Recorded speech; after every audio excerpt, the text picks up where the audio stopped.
Hello, ma'am. Good evening, ma'am. Good evening. Good evening. Karon hona bilige kay matel charage. Ayeng live free da pangadro. Yaro hindi yengo pa kenodo Sony Live kumada lakani Sony na to 10 kenodo Sony 10 Sport to. Lakani to UFC fight. UFC fight pass very expensive. What like iromba chare o hayeng niko thagi mata mane hayeng ni thaki mate hayeng di soidre soibe ade ko hayeng suti oidore it kizya me am to confirm to biro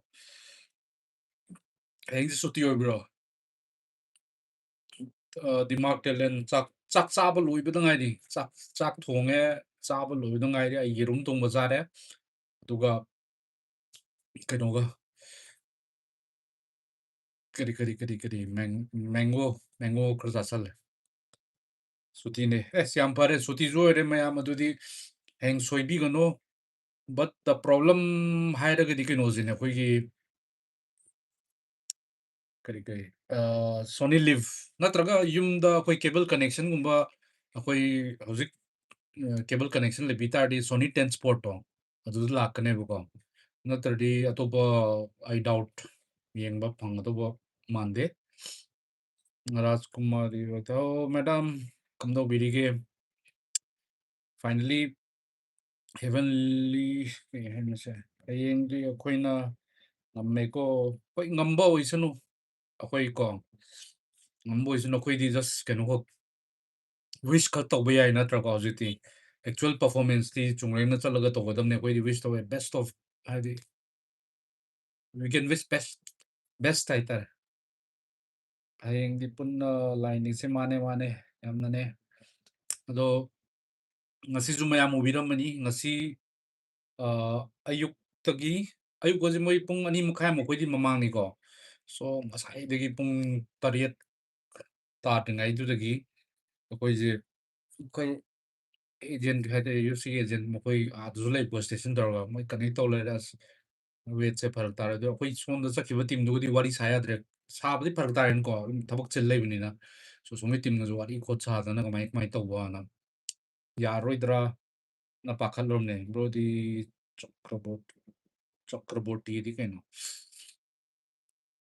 hayeng program ngai do ware mane kuire udaba chitra sen khanjarapam yes dinesh yamba kadi fight che karam kanda muk sana doino august kumar tabe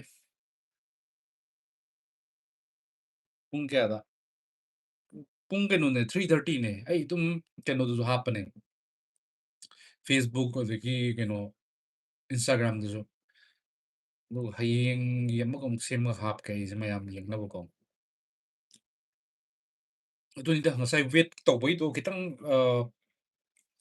tension lagi ba yuk to ko laidana maje keno je di water content yaruk taba haigedro ko adu aitare adune bro wet ke jaude na haido kamai to no water content do chatningai do yaruk traba tugi ne da ko tang do kamai to no wet to ngamdawa haitare adude hin chatlo do yadra yanda rang ngarang bawda ko ngarang din bawda dum kilo hum atam to ngai ne ba hum kitam kilo hum ai je ngasi wali do kilo 1 point something dong wat pane ba ko adude hin chingda ji yadra chatra bro nangdi Macau da chatrabo chatre the innocent turtle weight kya da pinak rage weight che koi je 61.2 natraga 61.7 bo ta pi we abane koi do around 63 is why the big gare bo ko kitang hien gare hien le yam amne bro ꯅꯪꯗꯤ ꯃꯀꯥꯎ ꯆꯠꯇꯕ꯭ꯔꯣ? ꯆꯠꯇꯤꯌꯦ ꯑꯩꯗꯤ ꯃꯀꯥꯎ ꯆꯠꯄ ꯐꯪꯗꯔꯦ꯫ ꯀꯩꯅꯣꯗꯤ ꯃꯣꯏꯅ ꯆꯠꯂꯤꯗꯣ fighter +1 ꯀꯣꯔꯅꯔꯃꯦꯟ ꯑꯣꯏꯒꯗꯕ꯫ ꯑꯩ ꯀꯣꯔꯅꯔꯃꯦꯟ ꯑꯣꯏꯕꯒꯤ ꯑꯥꯏ ꯑꯦꯝ ꯅꯣꯠ ꯒꯨꯗ ꯏꯅꯐ ꯍꯥꯏꯇꯥꯔꯦ ꯑꯗꯨꯒꯤ ꯀꯩꯅꯣꯗꯣ ꯁꯥꯟꯅꯕꯒꯤ ꯂꯝꯗ ꯌꯥꯎꯗꯕꯅꯤꯅ ꯑꯥꯏ ꯍꯦꯞ ꯖꯤꯔꯣ ꯀꯟꯇ꯭ꯔꯤꯕ꯭ꯌꯨꯁꯟ ꯍꯥꯏꯔꯗꯤꯀꯣ ꯍꯣꯏ ꯑꯇꯣꯞꯄ ꯀꯩꯅꯣꯒꯨꯝꯕꯩꯗꯤ ꯂꯣꯏꯅ ꯌꯦꯡ ꯌꯥꯕꯀꯣ ꯕꯠ ꯄꯥꯔꯇꯤꯀꯨꯂꯔꯂꯤ ꯁꯤꯒꯤꯗꯤ ꯑꯍꯥꯟꯕꯅꯤꯅꯀꯣ ꯑꯩꯈꯣꯏ ꯀꯩꯅꯣꯁꯨ ꯂꯩꯇꯦ ꯁꯦꯜ ꯊꯨꯝ ꯐꯤꯕꯝ ꯌꯥꯝ ꯐꯕ ꯑꯣꯏꯇꯥꯔꯗꯤ ꯏꯔꯥꯏ ꯂꯥꯏ ꯆꯠꯄ ꯌꯥꯏꯅꯀꯣ ꯍꯨ ꯁ꯭ꯇꯣꯞꯁ ꯅꯣꯕꯣꯗꯤ ꯁ꯭ꯇꯣꯞꯁ ꯁꯣꯅꯤꯜ ꯂꯤꯐꯇ ꯊꯥꯗꯣꯏ ꯍꯌꯦꯡꯒꯤ ꯂꯥꯏꯐꯁꯦ ꯃꯥꯅꯦ ꯃꯥꯅꯦ ꯁꯣꯅꯤꯜ ꯂꯤꯐꯇ ꯊꯥꯗꯣꯏꯅꯦ ꯍꯌꯦꯡꯒꯤꯁꯦ ꯑꯗꯣ ꯉꯁꯥꯏꯒꯤꯗꯣ ꯑꯩ ꯍꯥꯏꯕꯗꯣ ꯉꯔꯥꯡ ꯐꯥꯎꯕꯗ ꯀꯤꯂꯣ ꯑꯍꯨꯝ ꯁꯝꯊꯤꯡ ꯑꯗꯨꯋꯥꯏꯃꯨꯛꯇ ꯉꯥꯏꯔꯕꯅꯦꯕꯀꯣ ꯉꯔꯥꯡꯒꯤ ꯀꯔꯤ ꯍꯥꯏꯅꯤ ꯅꯨꯡꯊꯤꯟ ꯅꯣꯏ ꯇꯥꯔꯛꯄ ꯍꯥꯏꯒꯗ꯭ꯔꯥꯀꯣ ꯑꯗꯨꯋꯥꯏꯐꯥꯎꯕꯗ ꯑꯗꯨ ꯆꯠꯄ ꯌꯥꯕ ꯋꯦꯠꯅꯦꯕꯀꯣ ꯑꯗꯒꯤ ꯀꯤꯂꯣ ꯑꯃꯒ ꯁꯝꯊꯤꯡꯇꯪ ꯆꯠꯈ꯭ꯔꯦꯕ ꯑꯗꯨꯅ ꯌꯥꯗ꯭ꯔꯦꯕ ꯑꯗꯨꯅ ꯈ꯭ꯋꯥꯏ ꯑꯔꯣꯏꯕꯗꯅꯦ ꯃꯥ ꯄꯤꯔꯤꯗꯣ ꯉꯁꯤꯒꯤꯗꯣ ꯑꯩꯈꯣꯏ ꯃꯌꯥꯝ ꯂꯥꯛꯑꯦ ꯚꯤꯗꯤꯑꯣ ꯈꯔꯁꯨ ꯂꯩꯔꯤꯀꯣ ꯑꯗꯣ ꯑꯩ ꯍꯥꯞꯄꯗꯤ ꯅꯨꯡꯉꯥꯏꯇ꯭ꯔꯕꯀꯣ ꯌꯦꯡꯕꯗ ꯅꯨꯡꯉꯥꯏꯔꯔꯣꯏ ꯑꯗꯨꯅ ꯑꯗꯨꯝꯕꯗꯤ ꯍꯥꯞꯇ꯭ꯔꯦ ꯑꯗꯣ ꯐꯥꯏꯅꯦꯜꯂꯤ ꯑꯩꯈꯣꯏ ꯋꯦꯠꯇꯨꯗꯤ ꯄꯤꯈ꯭ꯔ ꯇꯥꯔꯁꯨ ꯋꯦꯠꯇꯨ ꯍꯦꯜꯂꯦꯕ ꯌꯥꯝꯅ ꯋꯦꯠꯁꯦ ꯍꯦꯜꯂꯦ ꯍꯥꯏꯕꯀꯣ ꯍꯥꯏꯕꯗꯤ ꯃꯣꯏꯒꯤ ꯗꯤꯐꯥꯏꯟ ꯋꯦꯠꯇꯨꯗꯩ ꯍꯦꯟꯅ ꯋꯦꯠ ꯍꯥꯏꯕꯁꯦ ꯈꯨꯠꯂꯥꯏꯅꯦꯕꯀꯣ ꯀꯣꯝꯕꯦꯠ ꯁ꯭ꯄꯣꯔꯠ ꯁꯨꯝꯕꯁꯤꯗꯤ ꯋꯦꯠ ꯍꯥꯏꯕꯁꯦ ꯈꯨꯠꯂꯥꯏꯅꯤ ꯈꯨꯠꯂꯥꯏꯁꯦ ꯒ꯭ꯔꯥꯝꯁꯇ ꯆꯦꯟꯅꯕ ꯌꯥꯗꯦꯕ ꯃꯣꯏꯒꯤ ꯀꯩꯅꯣ ꯂꯩꯗꯣ ꯑꯗꯨꯒꯤ ꯃꯇꯝꯗ ꯄꯤꯅꯦꯂꯥꯏꯁ ꯇꯧꯋꯦꯕ ꯑꯗꯨꯒꯤ ꯃꯇꯨꯡ ꯏꯟꯅ ꯀꯤꯂꯣꯒꯤ ꯃꯇꯨꯡ ꯏꯟꯅ ꯃꯥꯏ ꯄꯔꯁꯦꯟꯇꯦꯖ ꯁꯨꯃꯥꯏꯅ ꯂꯩ ꯕꯠ ꯑꯦꯠ ꯗ ꯁꯦꯝ ꯇꯥꯏꯝ ꯀꯩꯁꯨ ꯌꯥꯒꯦ ꯑꯗꯨꯗ ꯑꯣꯄꯣꯅꯦꯟꯗꯨꯅ ꯐꯥꯏꯠꯁꯦ ꯀꯦꯟꯁꯦꯜ ꯇꯧꯕ ꯌꯥꯏꯑꯕ ꯐꯥꯏꯠꯁꯦ ꯀꯦꯟꯁꯦꯜ ꯇꯧꯔꯀꯥꯟꯗ ꯃꯥ ꯕꯥꯏ ꯂꯧꯕ ꯌꯥꯏꯑꯕ ꯒ꯭ꯌꯥꯟ ꯇꯥꯕ꯭ꯔꯥ ꯑꯩ ꯍꯥꯏꯅꯤꯡꯉꯤꯁꯦ ꯍꯌꯦꯡ ꯇꯧꯒꯗꯕ ꯐꯥꯏꯠꯁꯦ ꯀꯦꯟꯁꯦꯜ ꯇꯧꯕ ꯌꯥꯏꯑꯕ ꯐꯥꯏꯠ ꯒ꯭ꯌꯥꯟ ꯇꯥꯕ꯭ꯔꯥ ꯑꯗꯣ ꯑꯣꯄꯣꯅꯦꯟꯇꯤ ꯑꯗꯨꯝ ꯋꯤꯟ ꯇꯧꯔꯒ ꯃꯊꯪꯒꯤꯗ ꯆꯠꯈꯤꯕ ꯌꯥꯏꯑꯕ ꯑꯗꯨꯅꯤꯗ ꯄꯣꯏꯟꯠꯁꯦꯀꯣ ꯁꯣ ꯑꯣꯄꯣꯅꯦꯟꯇꯨꯅ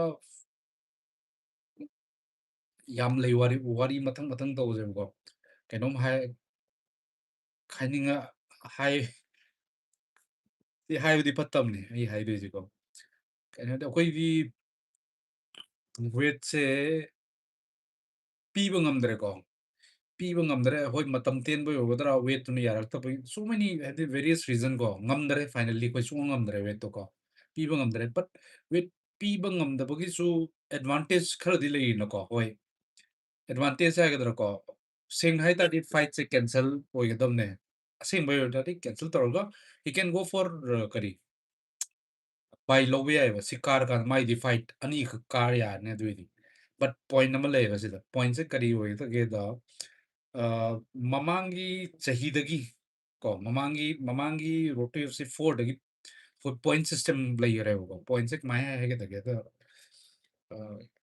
ꯀꯩ ꯍꯥꯏꯇꯥꯔꯦ ꯀꯩꯅꯣ ꯐꯤꯅꯤꯁ ꯇꯧꯕ ꯉꯝ ꯇꯥꯔꯗꯤ ꯄꯣꯏꯟꯠ 3 ꯐꯪꯉꯦ ꯑꯗꯨꯒ ꯀꯩꯅꯣ ꯗꯤꯁꯤꯖꯟꯗ ꯆꯠꯂꯒꯅ 2 ꯑꯗꯒꯤ ꯕꯥꯏ ꯐꯪꯉꯅ ꯑꯃꯈꯛ ꯐꯪꯉꯦꯕ ꯁꯄꯣꯁ ꯍꯧꯖꯤꯛꯀꯤ ꯑꯣꯄꯣꯅꯦꯟꯁꯤꯅ ꯕꯥꯏ ꯂꯧꯈꯤꯗ ꯃꯥ ꯄꯣꯏꯟꯠ ꯑꯃꯈꯪ ꯆꯠꯇꯣꯏꯅꯦꯕ ꯄꯣꯏꯟꯠꯁꯦ ꯌꯥꯝꯅ ꯚꯦꯂꯨꯑꯦꯕꯜ ꯑꯣꯏꯌꯦꯕ ꯀꯣꯟꯅ ꯄꯣꯏꯟꯠꯁꯦ ꯑꯦꯀꯨꯃꯨꯂꯦꯠ ꯇꯧꯔꯛꯇꯣꯏꯅꯦꯕ ꯒ꯭ꯌꯥꯟ ꯇꯥꯕ꯭ꯔꯥ ꯑꯩꯈꯣꯏ ꯐꯥꯏꯠꯁꯦ ꯐꯥꯏꯅꯦꯜꯐꯥꯎ ꯆꯠꯂꯦ ꯈꯜꯂꯣꯅꯦ ꯑꯦꯅꯤ ꯑꯣꯄꯣꯅꯦꯟ ꯃꯦ ꯕꯤ ꯆꯨꯡꯂꯦꯡ ꯑꯣꯏꯕ ꯌꯥꯏ ꯑꯗꯒꯤ ꯍꯧꯖꯤꯛꯀꯤ ꯅꯨꯄꯥꯗꯣ ꯑꯣꯏꯕ ꯌꯥꯏ ꯑꯦꯅꯤ ꯋꯟ ꯂꯦꯠ ꯏꯠ ꯕꯤ ꯑꯦꯅꯤ ꯋꯟ ꯃꯈꯣꯏ ꯐꯥꯏꯠ 3 ꯁꯥꯟꯅꯒꯗꯕꯅꯦ ꯀꯣꯟꯇ꯭ꯔꯦꯛ ꯋꯤꯟ ꯇꯧꯒꯦ ꯐꯪꯒꯦ ꯍꯥꯏꯇꯥꯔꯗꯤ UFC ꯒꯤꯗꯤ ꯁꯣ 3 ꯁꯥꯟꯅꯕꯁꯤꯗ ꯉꯁꯤꯒꯤꯗꯣ ꯑꯍꯥꯟꯕꯅꯦꯕꯀꯣ ꯑꯍꯥꯟꯕꯁꯦ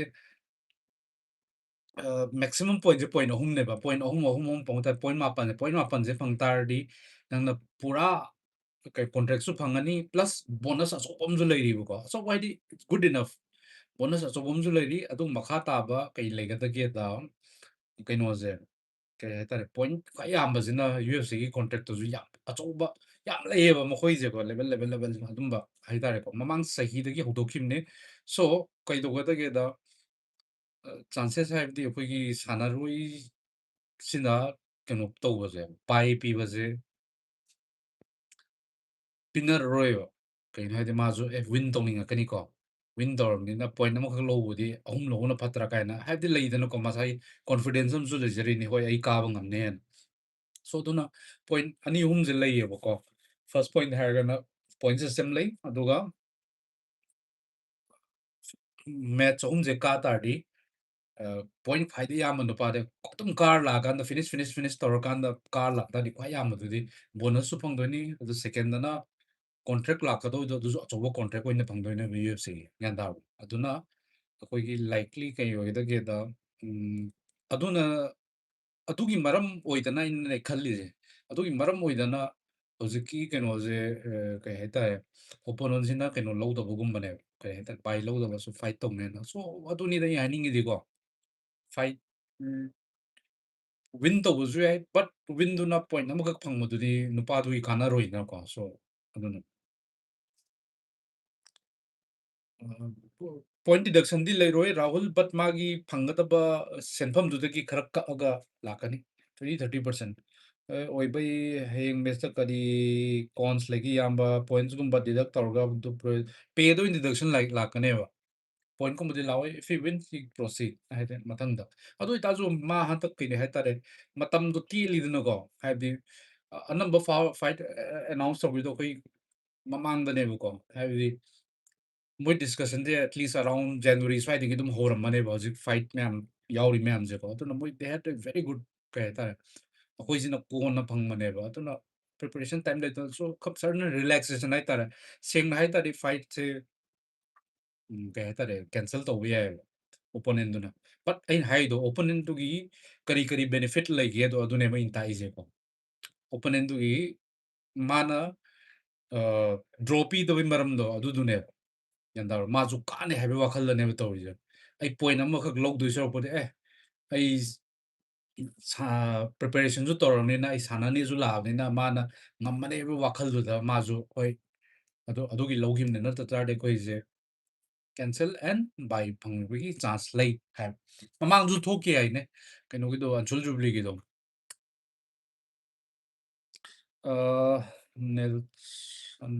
ꯕ꯭ꯔꯣꯒꯤ ꯄꯣꯏꯟꯠ ꯑꯣꯐ ꯚ꯭ꯌꯨꯗ ꯐꯥꯔꯁ ꯐꯥꯏꯠꯇꯣ ꯍꯥꯏꯐꯦꯠ ꯄ꯭ꯔedict ꯇꯧꯕꯤꯔꯣ ꯐꯥꯏꯠꯁꯤꯗꯤ ꯑꯟꯄ꯭ꯔedict ꯒꯦꯝꯅꯤꯀꯣ ꯍꯥꯏꯕ ꯌꯥꯗꯦꯕ ꯐꯥꯏꯠ ꯒꯦꯝꯁꯤꯗꯤ ꯄ꯭ꯔedict ꯁꯨꯛꯇꯧ ꯇꯧꯕ ꯌꯥꯕ ꯑꯩꯒꯤ ꯋꯥꯈꯜꯂꯣꯟꯅꯤꯀꯣ ꯍꯥꯏꯕꯗꯤ ꯌꯥꯝꯅ ꯗꯥꯏꯅꯥꯃꯤꯛ ꯑꯣꯏꯕ ꯒꯦꯝꯅꯤ ꯃꯁꯤꯗ ꯍꯣꯏ ꯈꯔ ꯑꯃꯅ ꯁꯤꯗ ꯍꯦꯜꯂꯤ ꯈꯔ ꯑꯃꯅ ꯁꯤꯗ ꯁꯣꯜꯂꯤ ꯑꯗꯨꯕꯨꯗꯤ ꯍꯥꯏꯕ ꯂꯣꯏ ꯇꯥꯟꯅꯕ ꯌꯥꯏ ꯅꯣ ꯄ꯭ꯔꯣꯕ꯭ꯂꯦꯝ ꯕꯠ ꯀꯅꯥꯅ ꯀꯥꯟꯅꯤ ꯍꯥꯏꯕꯁꯤꯗꯤ ꯀꯩꯝꯇ ꯍꯥꯏꯕ ꯌꯥꯕ ꯐꯥꯏꯠ ꯒꯦꯝ ꯑꯁꯤꯗꯤ ꯌꯥꯗꯦ ꯐꯥꯏꯠ ꯒꯦꯝ ꯑꯁꯤꯗꯤ ꯑꯩꯅ ꯁ꯭ꯄꯤꯟꯅꯤꯡ ꯑꯦꯜꯕꯣ ꯃꯅꯤꯡꯗꯒꯤ ꯄꯛꯅꯅ ꯅꯪ ꯒꯥꯔꯗ ꯊꯝꯕ ꯀꯥꯎꯔꯗꯤ ꯑꯗꯨꯝ ꯋꯥꯏꯔꯛꯇꯣꯏꯅꯦꯕ ꯃꯅꯤꯡꯗꯩ ꯄꯠꯅꯅ ꯇꯝ ꯉꯝꯗꯦꯗꯅꯀꯣ ꯋꯥꯟ ꯁꯣꯠ ꯏꯁ ꯏꯅꯐ ꯍꯥꯏꯗꯨꯅꯦ one punch or one shot is enough collapse ꯇꯧꯕꯒꯤ ꯆꯥꯟꯁ ꯂꯩ ꯑꯗꯨꯅ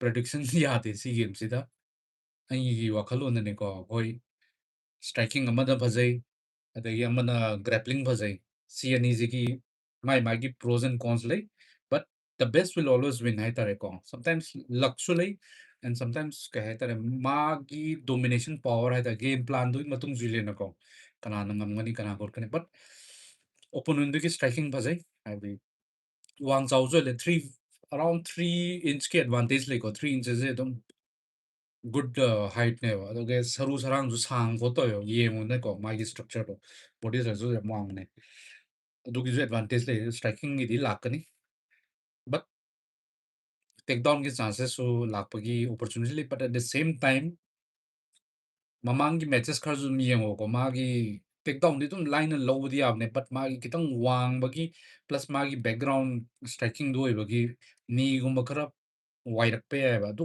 ꯈꯤꯇꯪ ꯗꯦꯟꯖꯔꯅꯤ ꯍꯥꯏꯕꯅꯤ ꯋꯦꯠ ꯂꯣꯁ ꯑꯣꯏꯍꯟꯕꯗ ꯃꯃꯥꯡꯒꯤ ꯇꯥꯏꯞꯇ ꯁꯣꯟꯊꯈꯤꯗꯅ ꯂꯣꯁ ꯑꯣꯏꯍꯟꯕꯗ ꯋꯦꯠ ꯂꯣꯁ ꯂꯣꯏꯈꯔꯦ ꯀꯩꯅꯣ ꯍꯧꯖꯤꯛꯇꯤ ꯒꯦꯟ ꯇꯧꯔꯅꯤ ꯀꯤꯂꯣ 73 ꯌꯧꯈꯔꯦ ꯍꯧꯖꯤꯛ ꯌꯥꯝꯕ ꯀꯣꯟꯇ꯭ꯔꯦꯛ ꯐꯥꯏꯠꯁꯦ ꯋꯤꯟ ꯑꯣꯏꯒꯟꯗ ꯐꯪꯗꯕ ꯁꯦꯟꯁꯦ ꯄꯥꯔꯇꯤꯀꯨꯂꯔ ꯔꯦꯁꯜꯗꯨꯅ ꯂꯣꯏꯅ ꯐꯪꯗꯣꯏꯔꯥ ꯅꯠꯇ꯭ꯔꯒ ꯖꯤꯝꯒ ꯇꯣꯉꯥꯟ ꯄꯥꯔꯁꯦꯟꯇꯦꯖ ꯂꯣꯏ ꯂꯩ ꯋꯦꯠ ꯀꯠ ꯀꯌꯥ ꯇꯧꯒꯦ ꯈꯪꯕ꯭ꯔꯥ ꯌꯥꯝꯕ ꯌꯥꯝꯃꯦꯍꯦ ꯋꯦꯠ ꯀꯠꯇ ꯍꯥꯏꯕꯗꯣ ꯀꯩꯅꯣ ꯇꯧꯔꯦ ꯍꯥꯟꯅ ꯃꯥ ꯂꯥꯛꯏꯗꯣ ꯁꯤꯗ ꯐꯦꯕ꯭ꯔꯨꯋꯥꯔꯤ ꯑꯦꯟ ꯑꯗꯨꯋꯥꯏ ꯂꯥꯛꯄꯗꯣ 88 89 ꯃꯦ ꯕꯤ ꯁꯝꯋꯦꯔ ꯑꯔꯥꯎꯟ ꯑꯗꯨꯋꯥꯏꯒꯤ ꯔꯦꯟꯖꯇ ꯂꯥꯛꯏꯅꯦ ꯌꯦꯡꯉꯣ ꯍꯥꯏꯗꯤ 85ꯀꯤ ꯃꯊꯛꯅꯦꯕ ꯃꯃꯥꯅ ꯐꯦꯕ꯭ꯔꯨꯋꯥꯔꯤꯗ ꯂꯥꯛꯄꯗꯣ ꯍꯧꯖꯤꯛ ꯈꯜꯂꯣꯗꯅ ꯀꯤꯂꯣ 15 ꯑꯗꯨꯗꯤ ꯈꯔ ꯁ꯭ꯇꯦꯞ ꯆꯠꯄꯅꯤꯅꯀꯣ ꯑꯗꯣ ꯂꯣꯏ ꯂꯧꯗꯣꯏꯅꯦ ꯄꯥꯔꯁꯦꯟꯇꯦꯖ ꯃꯌꯥꯝ ꯀꯛꯏ ꯀꯩꯅꯣ ꯅꯪ ꯈꯪꯉꯤꯁꯦ ꯇꯦꯛꯁꯦꯁ ꯂꯩ ꯅꯪꯒꯤ ꯖꯤꯝꯒꯤ ꯀꯠ ꯂꯩꯅꯤ ꯑꯦꯖꯦꯟꯠꯀꯤ ꯀꯠ ꯂꯩꯅꯤ ꯃꯈꯜ ꯀꯠ ꯉꯥꯛꯇꯅꯦ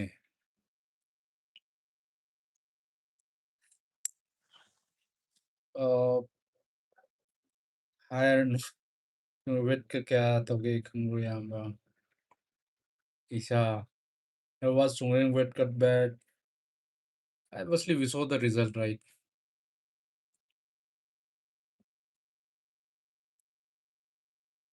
kaisu tawroida.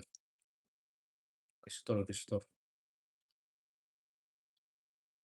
Ado but yamna emotional moment ne haitare ko koina admainga weight ka piraga hadi fight to kenu to do fight to on level ko do ngasai weight pi gi matang atu gi to clip ka loi le ngon do je aduna yeah he's good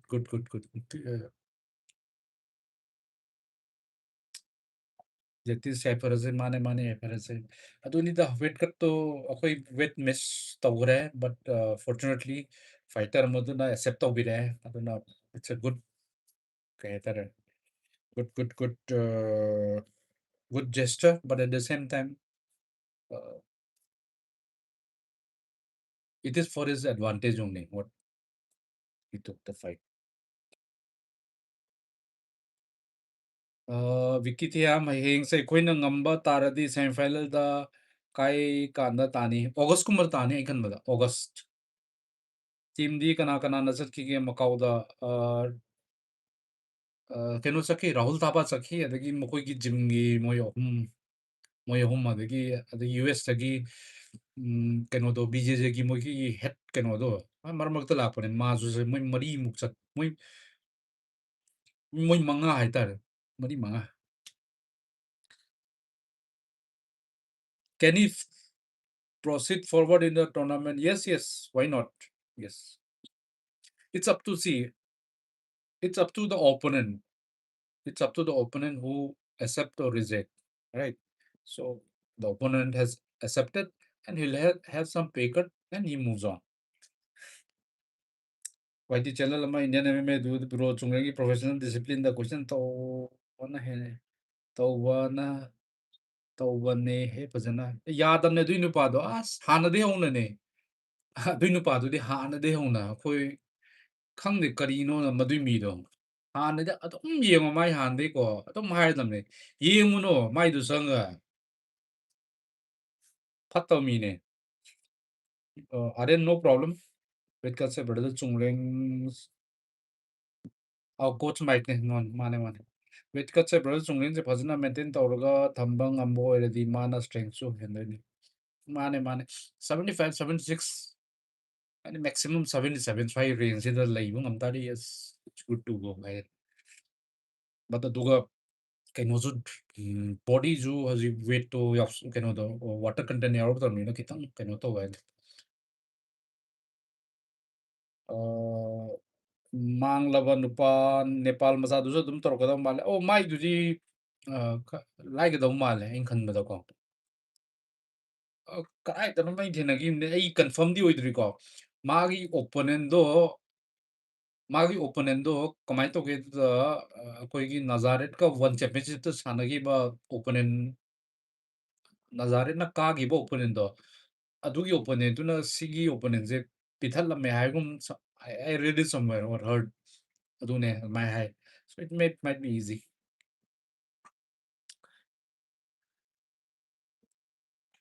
What do you think of tomorrow's fight? Did you talk to Chungreng? Not much, brother. It is his time, and these are critical moment, right?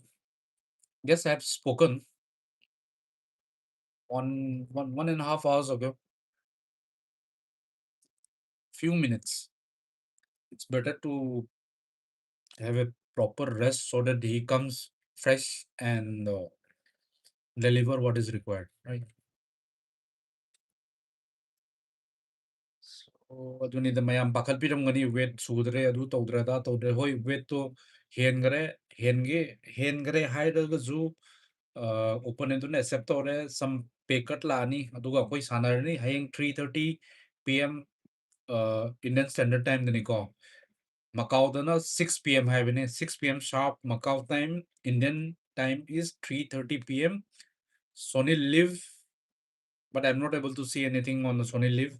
I know Urito Puja Tomar ki 29th of May gi adugi to udle but 28th ki to inga sai de high game ne mo koi ki Sony kangbu du ko yeng se moi hayeng lakadra kot kadra to lakta ri koi ke no yeng ta UFC fight pass I want to know one thing. What if Opponent would have rejected the offer? Would he would got direct semi-final? Yes, yes, correct. Aryan, if he rejects this particular bout, he would certainly advance to the semi-final. It's a win for him, right? He need not fight, but it is good on his part. He has accepted the fight, and there are other aspects starting from road to road to UFC season 4. There has been a point system, right? Three points are given. Maximum is three in a fight. Three is for finish. If you get finished, 3 points. If you win by thing, what do you say? Decision, you get 2 points. If you win by, you just get 1 point. And what happened is with this three fight, okay, three fights are there. So the maximum who collect all the good points, right? If you are winning by what do you say? Finish. So you get 3 into 3, 9. If you have the maximum number of point by the end of this particular Road to UFC, you get the thing. What do you say? Some bonus, which is there in Road to UFC season 4, I think. It is already there. You can read it online. And with that number, you can go for a better what you contract base price also. I believe that's like that. Pay say per fight 오이브로 yamba bro 중에나 next round semifinal 주 pay cut tawza tawroi tor si khak oidoine fight ki oichatone kaino. It's up to the thing what is opponent to matung ile whether opponent accept the fight or not. So don't worry, fight is on. We are going to have a historical fight tomorrow. So I think Aryan, I have answered to your question. He could have advanced to the semi-final, right? But with just 1 point. So instead of that, he chose to fight. So he's aiming for 2, 3, whatever point. So it's fair. And fair on his part also. It's good. He has. It's a good gesture on his part that he has accepted such a fight. And Chungreng also, he was a not officially okay. It was not on papers. It came hardly on 10th or 12th of May. Prior to that, there has been talk also. You cannot trust anything by talk and all, right? So it was a short notice for him also.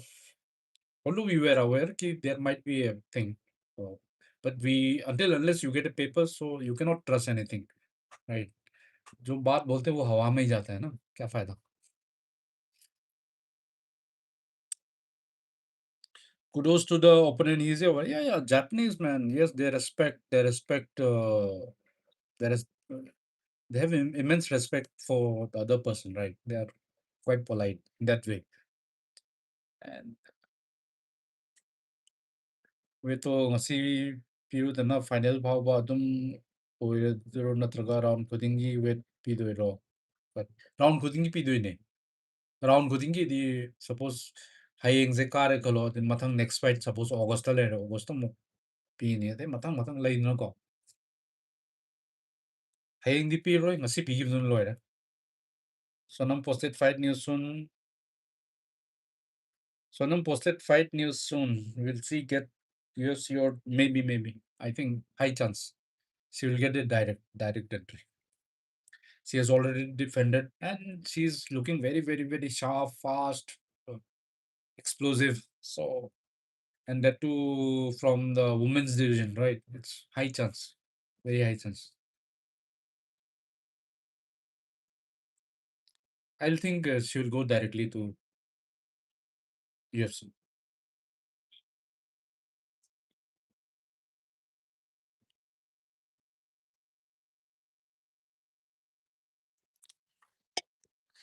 And Joshua Van is also visiting Mizoram, I think, in another 1 or 2 days. 29 or 30th, somewhere around there, I believe.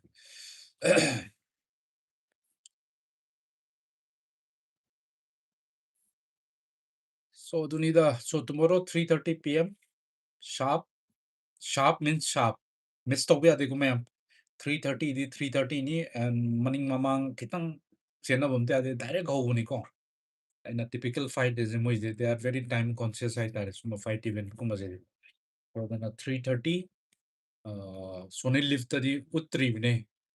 Ado na kitang doubt ladies. Ado yadra kan the UFC fight pass. So anything else, brother, ma'am? I will. Can you something about from this country? Was it beneficial? Why not? It is always beneficial. Yes, yes. Why not? You rarely get a chance to have what do you say, sparring session or any grappling session with Dagestani. You won't have it.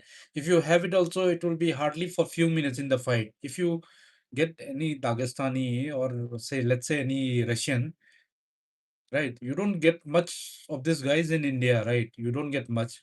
There might be, but very less.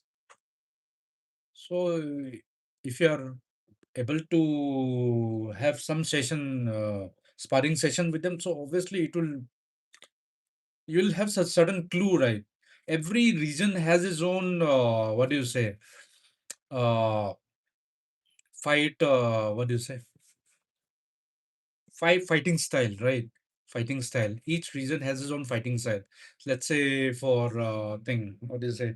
Northeast guys are mainly striker. Mostly, except few of our boys. So mostly they are all strikers, right? So if you assume these guys also like Dagestani also. So I will not say they are all same, but kind of similar. You'll get the similar taste of all these people, right? So eventually it will add to your arsenal. Whatever exposure or a hint of their experience, it will certainly add to your arsenal and it can be very useful. At least you will have a cue or clue about how the fighter might behave because certain region has carries certain what do you say fighting instinct or style.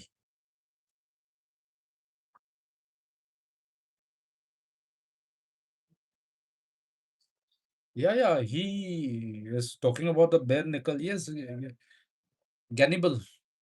He's a bare knuckle champion. He's a good training partner with Chungring. Gannibal, check out Gannibal.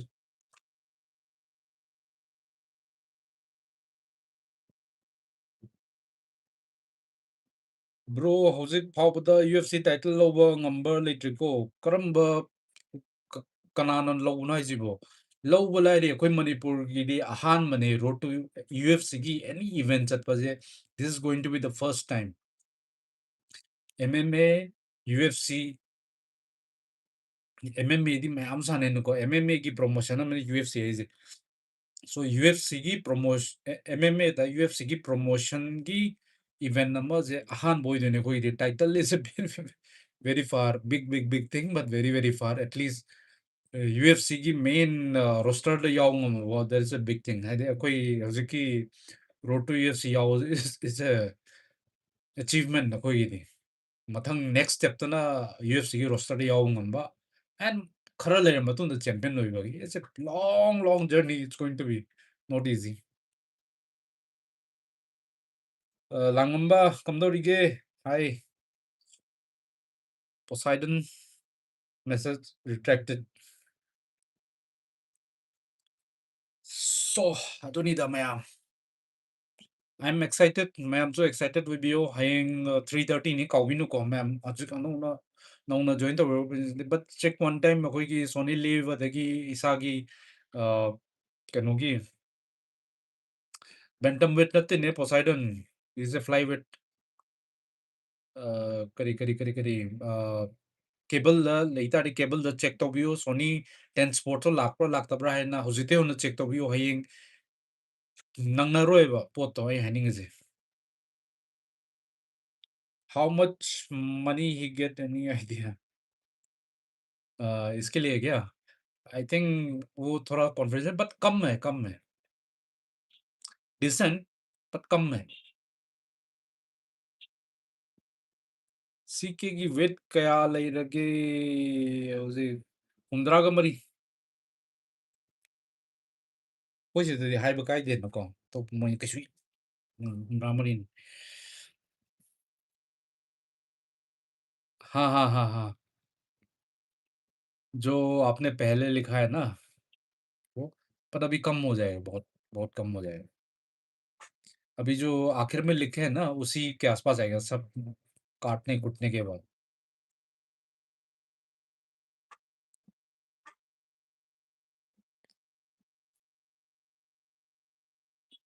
कम है ये इसके लिए नहीं जो ये कहता है ये पैसे के लिए नहीं है स्पेशली ये जो जैसे ये इवेंट है ये पैसे के लिए नहीं है ये this is an honour to be part of this tournament right it's an honour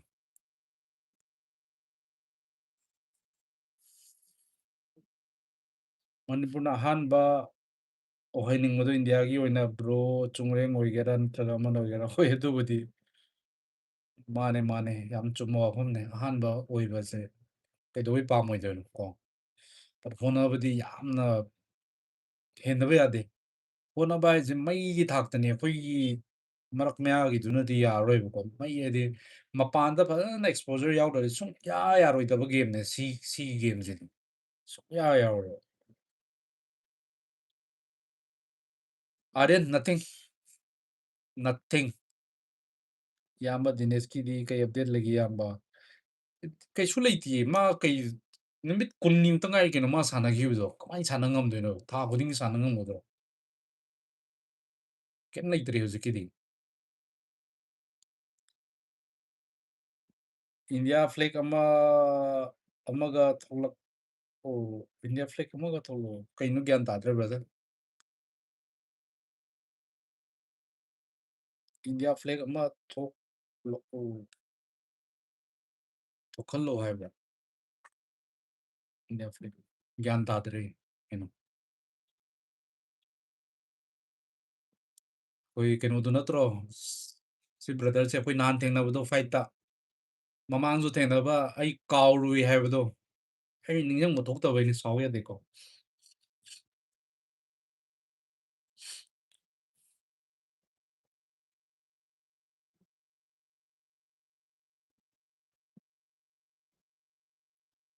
ꯑꯗꯨꯅꯤꯗ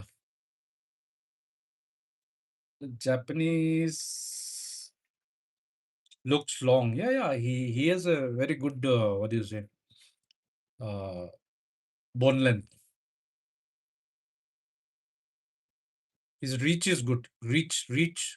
So he has the reach advantage. Reach advantage at the same time, striking is good, and at the same time, Chungreng is what he's shorter by 3 inch. So uh, most likely he's going to strike like the typical strike, which is so.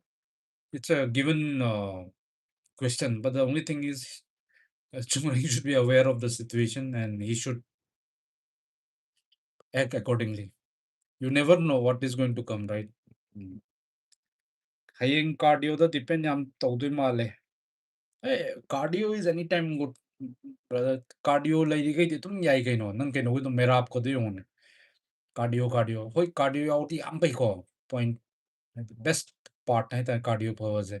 But the skill na cardio kill to unga mezu dum handaki merap kitu ugi na ko. Cardio खक फबनसु यादेबा but cardio फरिगैदि याम फरे हाइतारे best ने हाइतारे सिदी केनोनी राउंड अहुम खक सानानी चैंपियनशिप कुंबदगा द मेन इवेंट कुंबदना 5 rounds mo sana bone ko सिदी just 3 rounds 5 into 3 bro Dinesh का पानबा रशिया मच्चा दुदी मा डिफीट तौबा खरा वारनीदा तम ngam de do खितंग खोइ कह हेतारे प्रिपरेशन खितंग फजगी तारदीको याबा याय ai खनबदा Devan Mahambam Yamba, yes, Devan Langamba, yes. Aryan, do you think this time is conditioning before match will be better than fight?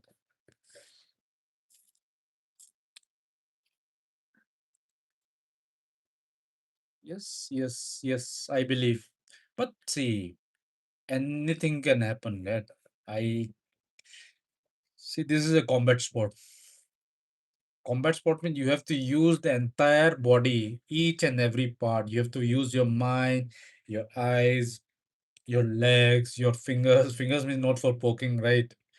So each and every part of your body is functional and is for use.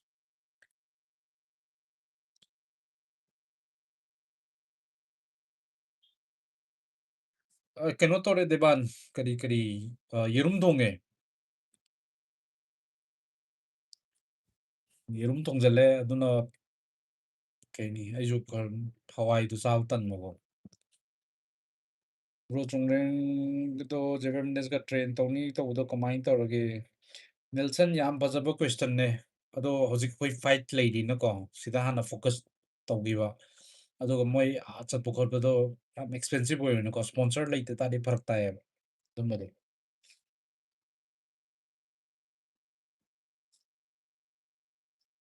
Mendes ka din nungai wari putum hojik ai kay haini.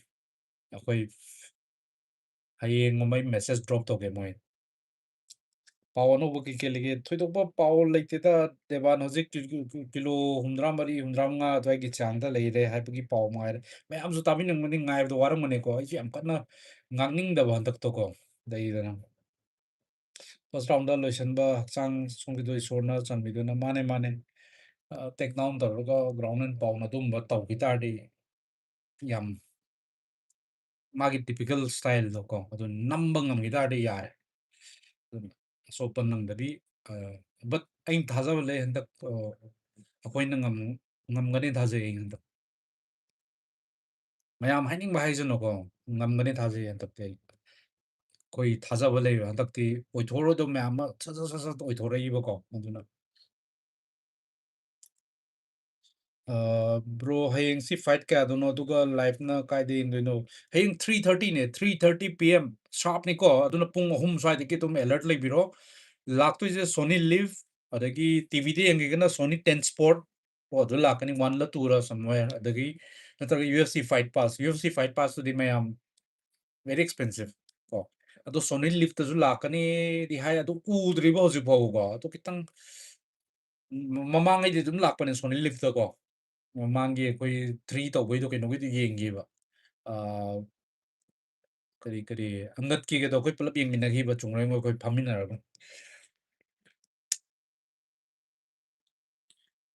ꯆꯣꯟꯆꯣꯟ bro ꯈꯪꯗꯒꯤ ꯍꯪꯕꯅꯤ ꯀꯩꯒꯨꯝꯕ ꯍꯧꯖꯤꯛ UFC ꯔꯣ success ꯑꯣꯏꯕ ꯇꯥꯔꯗꯤ UFCꯗ sponsor ꯐꯪꯒꯗ꯭ꯔꯥ UFC sponsor ꯐꯪꯒꯗ꯭ꯔꯗꯤ ꯑꯩ ꯒ꯭ꯌꯥꯟ ꯇꯥꯗꯔꯦ ꯀꯣꯟꯇ꯭ꯔꯦꯛꯁꯦ fight 3 ꯂꯣꯏꯔꯀꯥꯟꯗ ꯐꯪꯗꯣꯏꯅꯦ 3 ꯀꯥꯔꯗꯤ ꯐꯪꯒꯅꯤ ꯃꯁꯥꯗ ꯌꯦꯡꯕꯗ ꯌꯥꯝꯅ ꯐꯤꯕꯝ ꯁꯣꯛꯑꯦ ꯑꯗꯨꯝ ꯁꯣꯛꯀꯅꯤ ꯁꯤꯗꯤ ꯃꯁꯥꯅ ꯇꯥꯕꯅꯤ ꯃꯤ ꯂꯣꯏ ꯁꯣꯛꯏ ꯀꯩꯅꯣ ꯋꯦꯠ ꯄꯤꯔ ꯇꯥꯔꯗꯤ ꯐꯤꯕꯝ ꯑꯆꯧ ꯑꯆꯧꯕ ꯃꯇꯥꯡ ꯌꯥꯎꯈꯤꯕꯀꯣ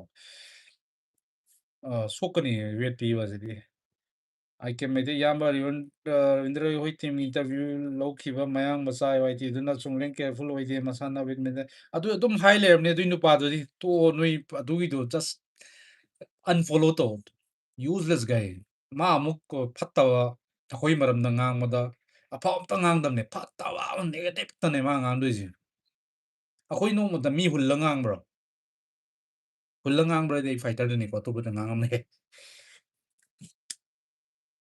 ꯌꯦꯁ ꯌꯦꯁ ꯗꯦꯅꯤꯜ ꯆꯨꯝꯃꯦ ꯆꯨꯝꯃꯦ ꯆꯨꯝꯃꯦ ꯆꯨꯝꯃꯦ ꯌꯨ ꯑꯥꯔ ꯔꯥꯏꯠ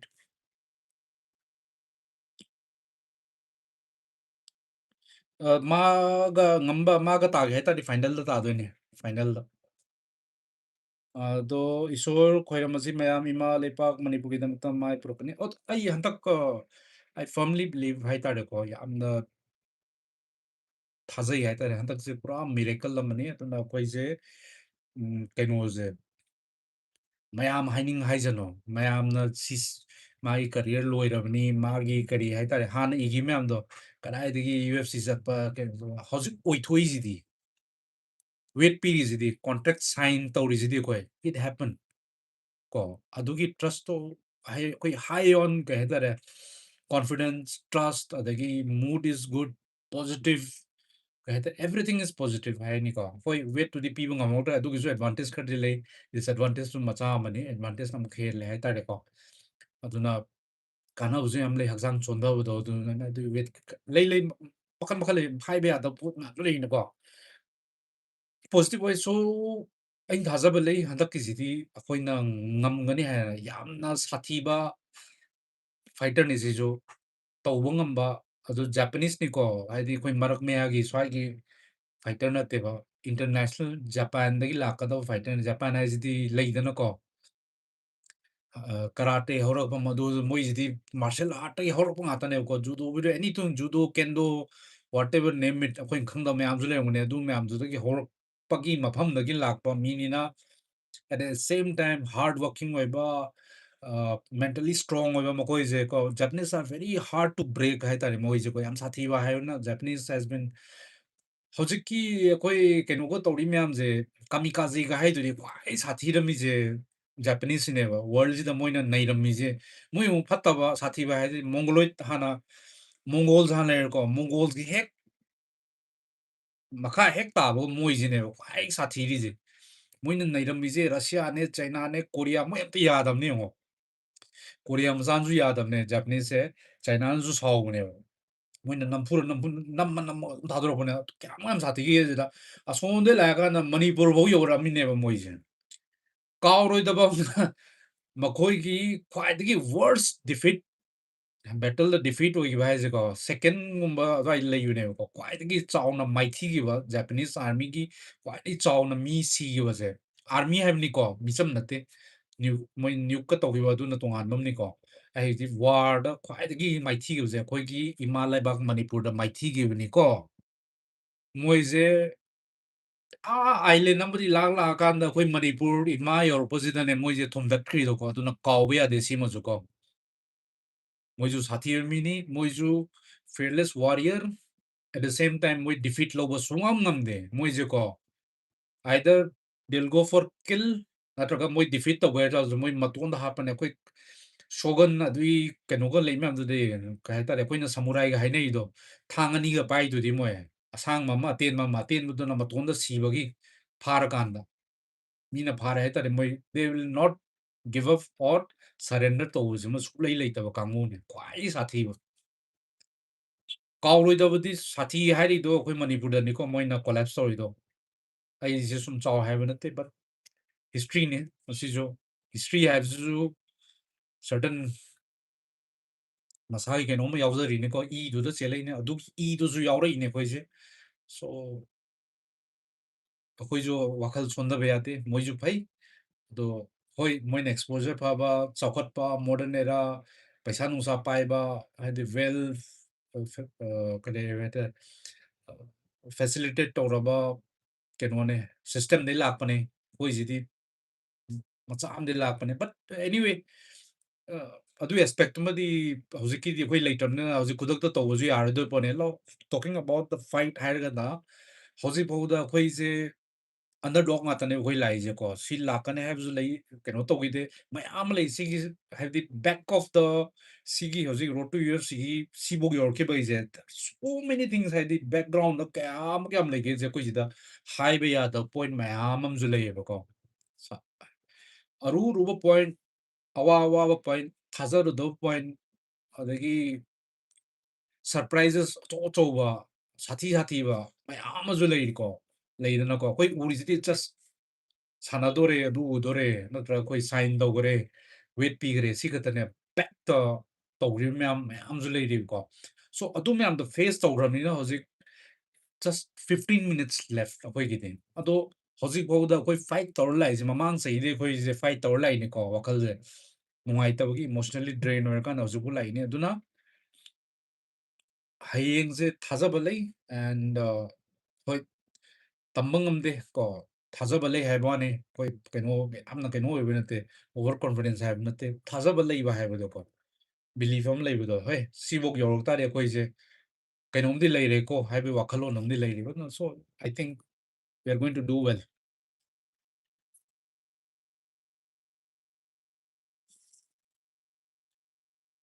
ꯃꯃꯥꯡꯒꯤꯗꯨꯅꯤ ꯈꯣꯡ ꯅꯨꯡꯉꯥꯏꯇꯦꯗꯣ ꯍꯟꯗꯛꯇꯤ ꯇꯧꯕ꯭ꯔꯣ ꯅꯠꯇ꯭ꯔꯣ ꯃꯃꯥꯡꯒꯤ ꯈꯣꯡ ꯅꯨꯡꯉꯥꯏꯇ꯭ꯔꯤꯗꯨꯅ ꯐꯥꯏꯠ ꯍꯦꯛ ꯆꯪꯉꯝꯗꯥꯏꯒꯤꯗꯣ ꯁꯣꯅꯝ ꯖꯣꯝꯕꯥꯒꯤꯗꯣ ꯀꯣꯃꯦꯟ ꯏꯚꯦꯟꯇ ꯂꯩꯅ ꯑꯗꯨ ꯆꯪꯉꯝꯗꯥꯏꯗꯨ ꯇꯧꯕ ꯑꯩꯈꯣꯏ ꯑꯗꯨꯗꯤ ꯑꯩꯈꯣꯏ ꯑꯦꯛꯁꯦꯁ ꯐꯪꯗ꯭ꯔꯦꯅꯀꯣ ꯑꯩꯈꯣꯏꯗꯤ ꯑꯣꯗꯤꯌꯟꯁꯀꯤ ꯁꯥꯏꯠ ꯂꯩꯕꯅꯦ ꯃꯣꯏ ꯃꯅꯨꯡꯗ ꯂꯩꯕꯅꯦ ꯗꯤꯅꯦꯁ ꯍꯣꯏ ꯃꯣꯏ ꯀꯩꯅꯣ ꯇꯧꯕꯗꯣ ꯋꯥꯔꯝ ꯑꯞ ꯇꯧꯕ ꯑꯗꯨ ꯇꯧꯕ ꯑꯗꯨꯗ ꯑꯗꯨꯏ ꯃꯇꯥꯡꯗ ꯍꯧꯔꯛꯈꯤꯅꯦ ꯃꯥꯁꯦ ꯋꯥꯔꯝ ꯑꯞ ꯇꯧꯕ ꯉꯝꯈꯤꯗ꯭ꯔꯕꯅꯦꯕ ꯃꯈꯣꯡꯗꯣ ꯌꯥꯗ꯭ꯔꯦ ꯑꯗꯨꯝ ꯀꯥꯟꯗ ꯇꯧꯔꯛꯄꯅꯦꯕ ꯏꯃꯤꯗꯤꯌꯦꯠꯂꯤ ꯑꯁꯦꯡꯕꯅꯦ ꯑꯗꯣ ꯃꯌꯥꯝꯅ ꯅꯣꯏ ꯍꯥꯏꯅꯤꯡ ꯍꯥꯏꯕ ꯋꯥꯅꯦ ꯏꯁ ꯗ ꯇ꯭ꯔꯨꯠ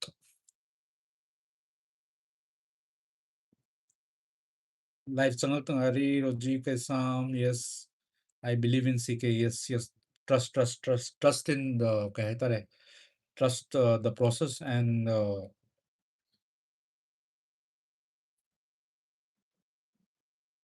मिरेकल संगी मची तुम्खत्पदा मांगे थिंगु येसन चंगदे यही हाइबा अमा लेबनी इपा इपुगी पारो बिस माने माने माने अस कीबदी खंगदमनी ꯒꯥꯔꯤꯁꯦ ꯊꯧꯗ꯭ꯔꯤꯉꯩꯗ ꯌꯥꯝ ꯂꯨꯕ ꯋꯥꯅꯤ ꯊꯧꯔꯀꯥꯟꯗ ꯆꯥꯂꯨ ꯇꯥꯔꯀꯥꯟꯗ ꯅꯨꯡꯉꯥꯏꯔꯛꯇꯣꯏꯅꯤ ꯕ꯭ꯔꯣ ꯈꯨꯠꯆꯥꯕꯤ ꯑꯣꯏꯔꯛꯇꯣꯏꯅꯤ ꯃꯥꯅꯦ ꯃꯥꯅꯦ ꯖꯄꯥꯟ ꯍꯥꯏꯁꯤꯗꯤ ꯅꯥꯍꯨꯝꯗ ꯅꯞꯀꯗꯧꯅꯤ ꯍꯦꯗꯥ ꯕ꯭ꯔꯗꯔ ꯗꯥꯔꯛ ꯍꯣꯔꯁ ꯑꯣꯏꯗꯣꯏꯅꯦ ꯕ꯭ꯔꯣ ꯆꯨꯡꯂꯦꯡꯅ ꯖꯄꯥꯟ ꯂꯥꯟ ꯃꯥꯅꯦ ꯃꯥꯅꯦ ꯖꯄꯥꯟ ꯂꯥꯟ ꯍꯥꯏꯗꯣ ꯑꯩꯈꯣꯏꯗꯨꯗꯅꯦ ꯃꯥꯏꯊꯤꯔꯤꯗꯣ ꯆꯥꯎꯔꯕ ꯏꯝꯄꯤꯔꯤꯌꯦꯜ ꯑꯥꯔꯃꯤ ꯑꯌꯥꯝꯕ ꯅꯍꯥꯟꯈꯩ ꯂꯥꯏꯚ ꯆꯪꯕ ꯉꯝꯃꯨꯗ꯭ꯔꯦ ꯑꯩꯁꯨ ꯀꯨꯏꯔꯦ ꯀꯩꯅꯣ ꯂꯥꯏꯚꯀꯨꯝꯕ ꯌꯥꯝ ꯀꯟꯅ ꯇꯧꯕ ꯑꯣꯏꯗꯦ ꯍꯟꯗꯛ ꯆꯨꯡꯂꯦꯡꯁꯨ ꯌꯥꯝ ꯅꯣꯞꯄ ꯑꯣꯏꯔꯣꯏ ꯈꯪꯉꯦ ꯍꯟꯗꯛꯇꯤ ꯃꯥꯅꯦ ꯃꯥꯅꯦ ꯏꯁꯣꯔꯁꯨ ꯈꯣꯏꯔꯝꯃꯤ ꯃꯥꯅꯦ ꯍꯥꯎ ꯃꯆ ꯗꯤड ꯍꯤ ꯀꯠ ꯂꯥꯏꯛ 2 weeks ꯑꯦꯅꯤ ꯑꯥꯏꯗꯤꯌꯥ ꯌꯥꯝ ꯁꯣꯅꯤ ꯂꯥꯏꯚꯀꯤꯗꯣ ꯁꯕꯁꯀ꯭ꯔꯤꯞꯁꯟ ꯂꯩꯗꯣꯏꯔꯣ ꯀꯩꯅꯣ ꯃꯥꯅꯦ ꯃꯥꯅꯦ ꯁꯕꯁꯀ꯭ꯔꯤꯞꯁꯟ ꯂꯩꯗ ꯌꯥꯔꯣꯏ U help two by the subscription subscription yaudadi access pangoiba especially these are UFC event nakoi MFN dabu you have free MFN de free ngata ne sidadi leite there is nothing called free in the thing what do you say UFC charge like crazy ya yamdi makhe langum se lai kurum se yamdi makhe langum oi lang te da mayam koi kano to boni da kari kay haini weight miss ꯇꯧꯋꯤꯅ ꯏꯟꯗꯤꯌꯥꯒꯤ MMA channel ꯃꯌꯥꯝꯅ ꯍꯥꯏꯅꯩ ꯀꯃꯥꯏꯅ ꯇꯧꯒꯦ ꯏꯌꯥꯝꯕ anyway ꯏꯌꯥꯝꯕ ꯆꯨꯝꯃꯦ ꯐꯨꯜ support ꯃꯥꯏ weight ꯈꯔ ꯃꯤꯁ ꯇꯧꯈ꯭ꯔꯦ ꯀꯩꯝ ꯀꯥꯏꯗꯦ ꯑꯗꯣ 3:30ꯗꯅꯤꯀꯣ ꯃꯌꯥꯝ 3:30 PM ꯇꯨꯃꯣꯔꯣ 3:30 ꯁꯥꯔꯞꯅꯤꯀꯣ ꯄꯨꯡ 3:30 ꯁꯥꯔꯞꯅꯤ ꯑꯗꯨꯅ ꯄꯨꯡ 3ꯒꯨꯝꯕꯗ ꯇꯥꯏꯃꯔꯒꯨꯝꯕ ꯊꯝꯃꯣ ꯀꯥꯎꯗꯅꯕ ꯑꯗꯨꯒ ꯁꯣꯅꯤ ꯂꯤꯐꯇꯣ ꯂꯧꯗꯕ ꯌꯥꯔꯣꯏ ꯖꯤꯑꯣ ꯇꯤꯚꯤ ꯖꯤꯑꯣ ꯄꯥꯏꯕꯤꯕ ꯌꯥꯎꯗ꯭ꯔꯥ ꯖꯤꯑꯣ ꯇꯤꯚꯤꯗ ꯌꯦꯡꯕꯁꯨ ꯌꯥꯔꯝꯒꯅꯤ ꯑꯩꯅ ꯈꯟꯕꯗ ꯖꯤꯑꯣ ꯇꯤꯚꯤꯗꯒꯤ ꯆꯪꯉꯒ ꯇꯥꯏꯃꯤꯡ ꯇꯧꯔꯛꯀꯦ Sony Live, Sony 10 Sport, ꯑꯗꯩ UFC Fight Pass, UFC Fight Pass last ꯊꯝꯃꯣꯀꯣ ꯑꯗꯨꯅ ꯉꯁꯤꯒꯨꯝꯕ ꯅꯠꯇ꯭ꯔꯒ ꯍꯌꯦꯡ ꯄꯣꯠꯇꯣ ꯂꯣꯏ ꯆꯦꯛ ꯇꯧꯕꯤꯔꯣ ꯏꯁꯥꯒꯤ ꯀꯩꯅꯣ ꯖꯤꯑꯣ ꯇꯤꯚꯤꯗꯣ ꯌꯥꯕ꯭ꯔꯥ ꯅꯠꯇ꯭ꯔꯒ ꯌꯨꯝꯒꯤ ꯀꯩꯅꯣꯗꯣ ꯀꯦꯕꯜ ꯆꯦꯅꯦꯜꯗꯨꯗ ꯁꯣꯅꯤ 10 ꯁ꯭ꯄꯣꯔꯠ ꯂꯥꯛꯄ꯭ꯔꯥ ꯂꯥꯛꯇꯕ꯭ꯔꯥ ꯍꯥꯏꯗꯣ ꯑꯝꯇ ꯀ꯭ꯔꯣꯁ ꯆꯦꯛ ꯇꯧꯕꯤꯌꯨ ꯍꯥꯟꯅ ꯇꯧꯍꯧꯅ ꯐꯅꯦꯕ ꯍꯥꯏꯗꯤ ꯃꯦꯠꯁꯇꯨꯗꯤ ꯄꯨꯡ ꯑꯃ ꯁꯥꯟꯅꯒꯗꯕ ꯅꯠꯇꯦꯅꯀꯣ ꯗꯛ ꯗꯛ ꯗꯛ ꯗꯛ ꯗꯛ ꯗꯛ ꯍꯧꯈꯤꯕꯅꯦꯕ ꯑꯗꯨꯅ ꯅꯤꯡꯉꯝꯍꯧꯔꯣꯏꯕ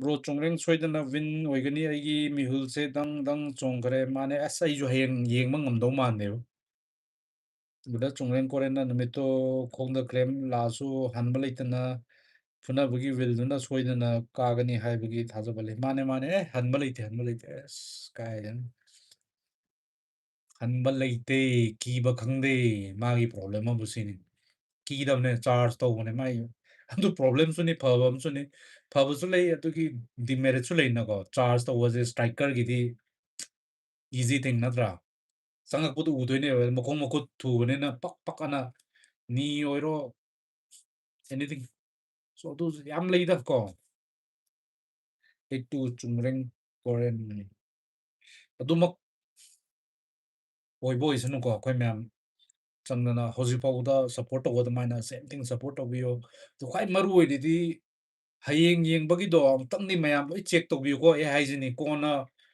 ꯂꯥꯁ ꯃꯣꯃꯦꯟꯇ ꯆꯦꯛ ꯇꯧꯕꯤꯒꯅꯨ ꯌꯦꯡꯕ ꯐꯪꯍꯧꯔꯣꯏ ꯅꯤꯡꯉꯝꯍꯧꯔꯣꯏ ꯑꯗꯨꯅ ꯉꯁꯤ ꯅꯨꯡꯗꯥꯡ ꯁꯤ ꯂꯣꯏꯔꯀꯥꯟꯗ ꯆꯦꯛ ꯇꯧꯕ ꯅꯠꯇ꯭ꯔꯒ ꯍꯌꯦꯡ ꯑꯌꯨꯛꯀꯨꯝꯕꯗ ꯆꯦꯛ ꯇꯧꯔꯣ ꯁꯕꯁꯀ꯭ꯔꯤꯞꯁꯟ ꯂꯧꯗ ꯇꯥꯔꯁꯨ ꯁꯕꯁꯀ꯭ꯔꯤꯞꯁꯟ ꯂꯧꯕꯤꯌꯣ ꯖꯤꯑꯣ ꯇꯤꯚꯤꯗ ꯆꯪꯉꯒꯁꯨ ꯌꯦꯡꯕ ꯌꯥꯒꯗꯧ ꯃꯥꯜꯂꯦ ꯁꯣꯅꯤ ꯂꯤꯐꯇꯣ ꯑꯗꯨꯅ ꯆꯦꯛ ꯋꯥꯟ ꯇꯥꯏꯝ ꯃꯌꯥꯝ ꯁꯣꯏꯗꯅꯕ ꯔꯦꯁꯄꯦꯛꯇꯤ ꯌꯥꯝ ꯇꯧꯅꯩ ꯃꯣꯏ ꯑꯅꯤ ꯑꯁ ꯆꯣꯡꯊꯦꯡꯗꯤ ꯑꯗꯨꯝ ꯇꯧ ꯂꯩꯕꯅꯤꯅ ꯃꯤ ꯈꯨꯗꯤꯡꯒꯤ ꯒꯨꯗ ꯆꯦꯠꯅ ꯑꯃꯨꯛꯇꯪ ꯄꯥꯏꯗꯨꯅ ꯌꯦꯡꯅꯤꯡꯂꯤꯁꯦ ꯔꯕꯤꯟꯗ꯭ꯔ ꯄꯥꯏꯔꯒ ꯇꯥꯏꯝ ꯑꯥꯎꯠ ꯑꯣꯏꯈꯤꯕꯅꯤ ꯑꯁ ꯈꯜꯂꯨꯔꯅꯨꯗ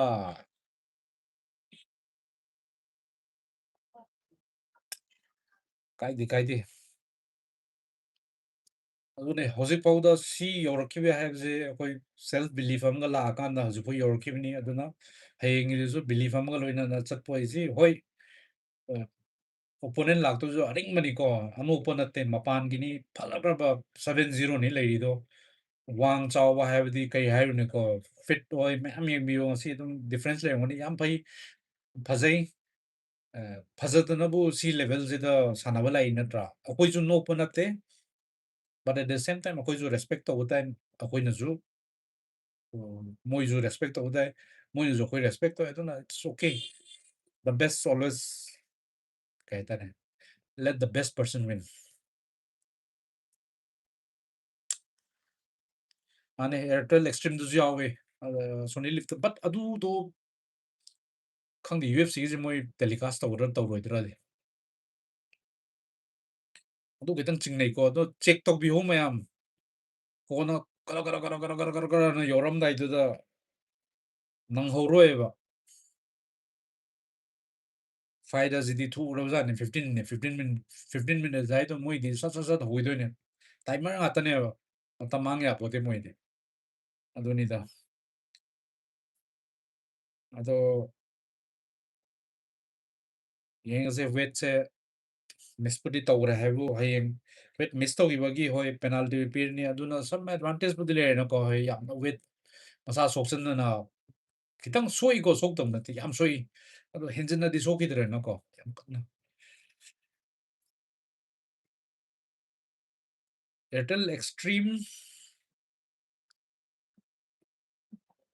ꯑꯣ ꯈꯝꯖꯥꯠꯀꯤꯗꯣ ꯑꯦꯛꯁꯇ꯭ꯔꯤꯝꯒꯤꯗ ꯌꯦꯡꯉꯦ ꯑꯣ ꯌꯥꯝ ꯐꯩ ꯌꯦꯁ ꯑꯗꯨꯗꯤ ꯐꯔꯦ ꯀꯩꯅꯣ ꯑꯩꯒꯤꯗꯤ ꯑꯦꯛꯁꯇ꯭ꯔꯤꯝ ꯌꯥꯎꯋꯦ ꯃꯥꯡꯂꯕ ꯅꯨꯄꯥ ꯑꯦꯌꯔꯇꯦꯜ ꯑꯦꯛꯁꯇ꯭ꯔꯤꯝ ꯄ꯭ꯂꯦꯗ 99 ꯐꯪꯕ ꯃꯥꯜꯂꯦ ꯁꯣꯅꯤ ꯂꯤꯞ ꯁꯕꯁꯀ꯭ꯔꯤꯞꯁꯟ ꯌꯥꯎꯔꯒ ꯑꯣꯀꯦ ꯌꯥꯝ ꯐꯩ ꯑꯗꯨꯗꯤ ꯑꯗꯨꯃꯥꯏꯅ ꯁ꯭ꯄ꯭ꯔꯦꯗ ꯇꯧꯕꯤꯌꯨ ꯅ꯭ꯌꯨꯁꯇꯣꯀꯣ ꯑꯩꯈꯣꯏꯅ ꯈꯪꯗꯕ ꯌꯥꯎ ꯇꯥꯔꯁꯨ ꯃꯌꯥꯝ ꯈꯪꯕꯤ ꯂꯩꯔꯝꯒꯅꯤ ꯑꯩꯒꯤ ꯁꯤꯒꯤꯕꯨꯗꯤ ꯄꯣꯁꯄꯦꯗꯇꯨ ꯃꯁꯥ ꯑꯗꯨꯝ ꯌꯥꯎꯖꯔꯦꯅꯀꯣ ꯑꯗꯨꯅꯤꯗ ꯃꯌꯥꯝꯕ ꯈꯕꯤꯞ ꯏꯁ ꯗ ꯀꯣꯆ ꯀꯩ ꯍꯥꯏꯅꯣ ꯑꯔꯨꯟ ꯀꯨꯃꯥꯔ ꯀꯣꯏꯖꯝ ꯁꯤ ꯅꯪꯒꯤ ꯀꯩꯅꯣꯁꯦ ꯑꯩ ꯁꯤꯗ ꯁꯤꯗꯅꯤ ꯏꯪꯂꯤꯁ ꯇꯧꯊꯣꯛꯂꯛꯏ ꯒ꯭ꯌꯥꯟ ꯇꯥꯔꯦ ꯁꯨꯝ ꯃꯅꯤꯄꯨꯔꯤꯔꯣꯝꯗ ꯊꯣꯛꯂꯛꯇ꯭ꯔꯦꯅꯦ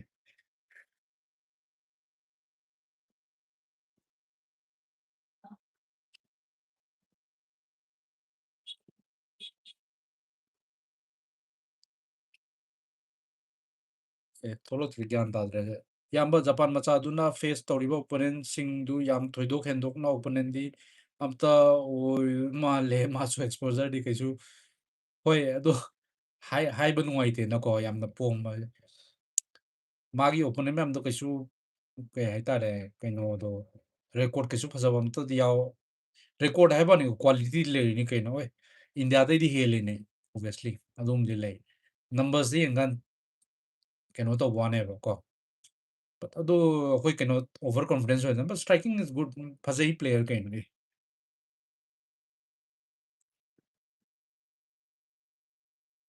ꯃꯥꯅꯦ ꯆꯨꯝꯃꯦ ꯗꯦꯕꯥꯟ ꯋꯦꯠ ꯑꯦꯗꯚꯥꯟꯇꯦꯖ ꯂꯩꯕꯗꯣ ꯑꯩꯈꯣꯏꯁꯨ ꯈꯔꯗꯤ ꯂꯩꯔꯦꯅꯀꯣ ꯌꯥꯝ ꯍꯦꯟꯅ ꯅꯠꯇꯦ 1.5 ꯑꯗꯨꯅ ꯍꯣꯏ ꯑꯗꯨꯁꯨ ꯑꯔꯥꯏꯕ ꯄꯣꯠ ꯅꯠꯇꯦꯅ 1.5 ꯑꯁꯤꯗꯤ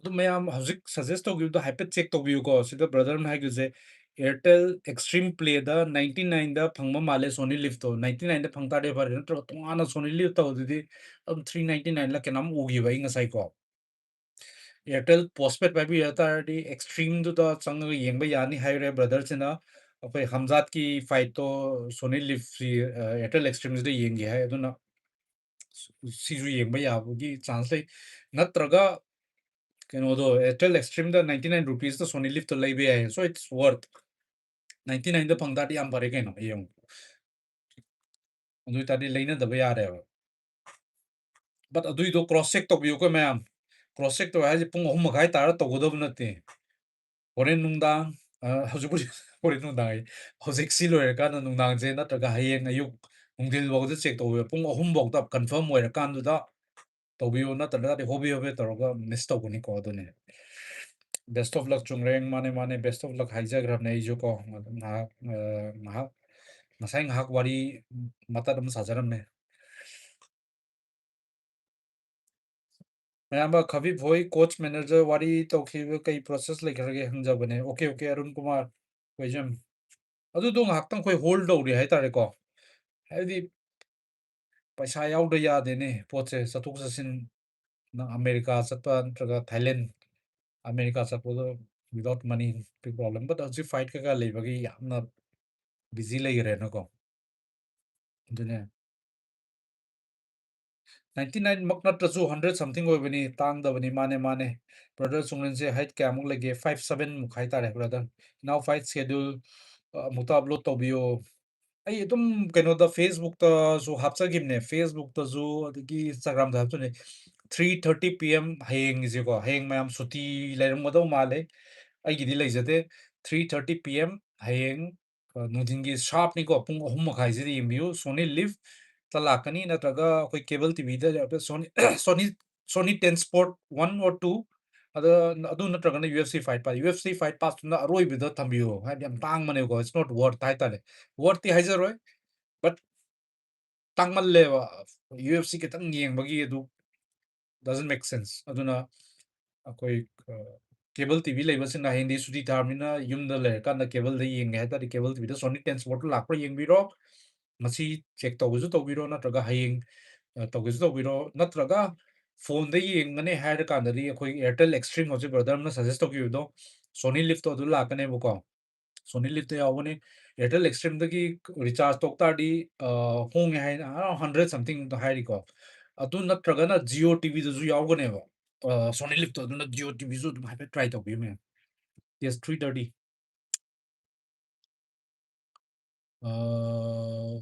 ꯑꯍꯜꯕꯨ ꯀꯩ ꯃꯊꯦꯜ ꯆꯥꯕꯤꯔꯒꯦ ꯑꯩ ꯌꯦꯔꯨꯝ ꯊꯣꯡꯕ ꯆꯥꯔꯦ ꯐ꯭ꯔꯤꯗ ꯌꯦꯡꯕ ꯌꯥꯗꯣꯏꯁꯦ ꯐ꯭ꯔꯤꯗꯗꯤ ꯊꯥꯖꯗꯦ ꯕ꯭ꯔꯗꯔ ꯑꯩꯅ ꯈꯟꯕꯗꯀꯣ ꯊꯥꯖꯗꯦ ꯌꯦꯡꯕꯤꯌꯣ ꯖꯤꯑꯣ ꯇꯤꯚꯤꯒꯨꯝꯕꯗ ꯇ꯭ꯔꯥꯏ ꯇꯧꯕꯤꯌꯣ ꯖꯤꯑꯣ ꯌꯥꯎꯇꯥꯔꯗꯤ ꯖꯤꯑꯣ ꯇꯤꯚꯤꯗꯒꯤ ꯇ꯭ꯔꯥꯏ ꯇꯧꯕꯤꯌꯣ ꯁꯣꯅꯤ ꯂꯤꯚ ꯌꯥꯎꯔꯗꯤ ꯌꯥꯔꯅꯤ ꯑꯩꯅ ꯈꯟꯕꯗ ꯑꯗꯨꯅ ꯆꯦꯛ ꯇꯧꯕꯤꯌꯣ ꯁꯣꯅꯤ ꯂꯤꯚꯇꯣ ꯁꯕꯁꯀ꯭ꯔꯤꯞꯁꯟ ꯂꯩꯔꯤꯕ ꯂꯩꯇ ꯇꯥꯔꯗꯤ ꯑꯦꯌꯔꯇꯦꯜ ꯑꯦꯛꯁꯇ꯭ꯔꯤꯝꯗꯒꯤ 9900 ꯔꯨꯄꯤꯁ ꯑꯗꯨꯃꯥꯏꯃꯨꯛꯇꯪ ꯑꯣꯏꯌꯦ ꯍꯧꯖꯤꯛ ꯗꯦꯕꯥꯟꯅ ꯍꯥꯏꯈꯤꯕꯗꯣ ꯑꯗꯨꯃꯥꯏꯅ ꯔꯤꯆꯥꯔꯖ ꯇꯧꯕ ꯔꯦꯗꯤ ꯇꯧꯔ ꯊꯝꯕꯤꯌꯣ ꯀꯣꯟꯅ ꯅꯪꯅꯗꯕꯅꯤꯀꯣ ꯑꯩ ꯍꯥꯏꯁꯤꯅꯤ ꯐꯥꯒꯤꯗꯒꯤ ꯃꯥꯅꯦ 3:30 ꯁꯦ ꯃꯥꯒꯤ ꯐꯥꯏꯠꯔꯣ ꯅꯠꯇ꯭ꯔꯒ ꯑꯇꯩ ꯍꯥꯟꯅ ꯇꯧ ꯅꯠꯇꯦ 3:30 ꯍꯧꯅꯤ 3:30 ꯑꯗꯨꯅ ꯄꯨꯡ 3 ꯃꯤꯅꯤꯠ 50 ꯁ꯭ꯋꯥꯏꯗꯒꯤ ꯁꯤꯁꯇꯦꯝ ꯃꯅꯥꯛꯇ ꯂꯩꯕꯤꯔꯣ ꯅꯠꯇ꯭ꯔꯒ ꯐꯣꯟꯗꯣ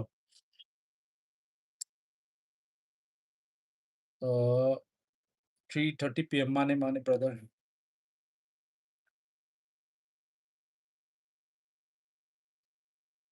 ꯆꯨꯝꯃꯦ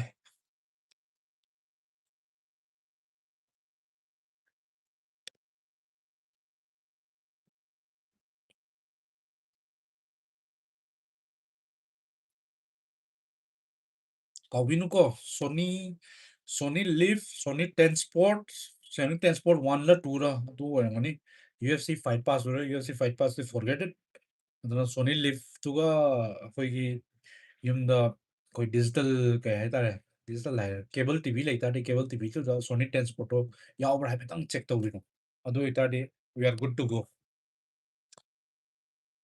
ꯋꯥꯠ will be tomorrow's game plan ꯈꯪꯗꯦꯗ ꯑꯗꯨꯗꯤ ꯑꯩ ꯑꯗꯨꯏ ꯃꯔꯝꯗꯗꯤ ꯑꯩ ꯀꯔꯤꯝꯇ ꯈꯪꯗꯦ ꯍꯥꯏꯗꯤ ꯍꯥꯏꯐꯝꯁꯨ ꯂꯩꯇꯦ ꯑꯦꯟ ꯍꯥꯏꯒꯗꯕꯁꯨ ꯑꯩ ꯈꯪꯗꯦ ꯏꯠꯁ ꯇꯣꯇꯦꯂꯤ ꯑꯞ ꯇꯨ ꯀꯩ ꯍꯥꯏꯅꯤ ꯃꯥ ꯃꯁꯥꯃꯛꯀꯤ ꯑꯣꯏꯌꯦꯅ ꯑꯩꯅ ꯈꯜꯂꯦ ꯑꯩꯅ ꯈꯟꯕꯗꯀꯣ ꯕꯠ ꯇꯦꯛ ꯗꯥꯎꯟꯗꯤ ꯂꯥꯛꯀꯅꯤ ꯑꯩꯅ ꯈꯟꯕꯗ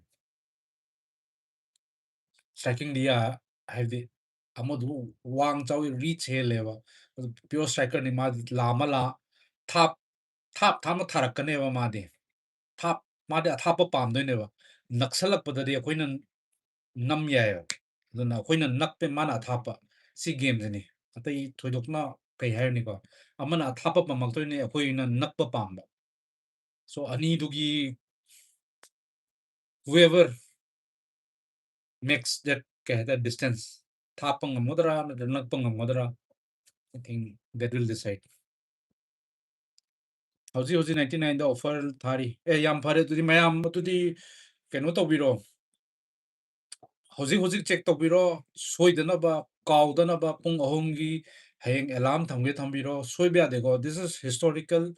Yam pung hai mayam saubigan go. Hoi ngang bada ton kitang soy bea kenoto bea. Adumak train waves nothing wangang bada. But have the emotion hai tare ko emotion flow to ne have the mamangi pogi with the ki koise wana hawai nuai tan lady bane aduna lady harga jo siki UFC ki event nama yaw ba hai ba se sin am khen ecstatic way hai tare ko at the same time hayeng mayam ju suti le re aduna soi tan ma ki sohening da bai ni dai hai je chak char bor brother chare ai yerum thong chare mayam ju chabi ram manin khalle ji pung drama to tarle ma kana kana ga chat ki ge bro RJ Koren ma ken go chak ki Rahul Thapa magi friend Rahul Thapa do fighter amaga magi corner man amakak chatpe yai ba adugi sponsorship phangne ba ko atopa corner man muji yaw yai but adudi masana bear tok tare ba ko aduna to mogi coach ka moi ahum ri kharagal yawgi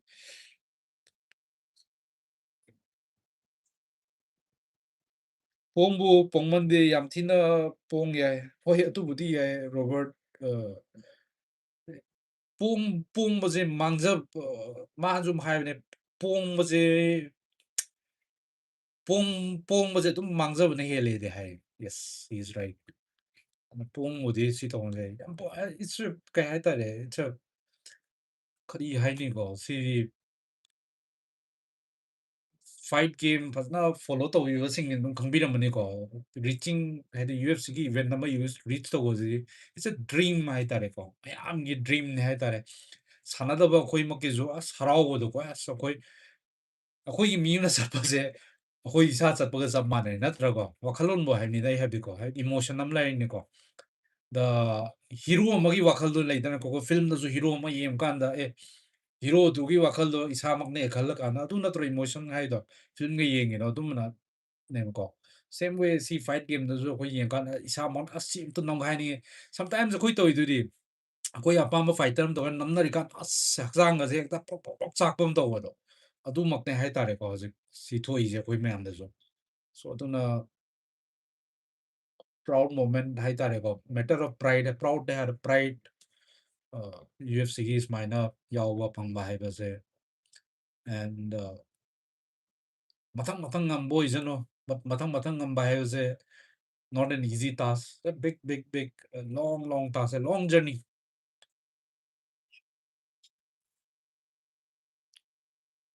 khabib anaconda style mane pong bahai ga yam ba handak interview amada backlashes mayam lakhiba do amain tawrino haide da dum bagisu na kashu yengdre mina hiding bahai jano jite ko koi kaisu thoido bongang ida mane da strike like Jones, skate like Khabib, mane. Strike like wrestle like Khabib, mane. Robertson sidi khangde da. Interview ma da backlashes mayam laki do kamain tawidi. Khangde sidi karma backlashes. Kaim khalu no. Hauzik ibungo akhoi Manipur maktabu yungo akhoi gi Manipur gi mina bhawba phattaba haibe yaw kai hayu dune mitop atopa India gi atopa lamne hayu akhoi 이름담이 미나 보바 yengzelle 합니다. 아파와 나타고 bad sense ta.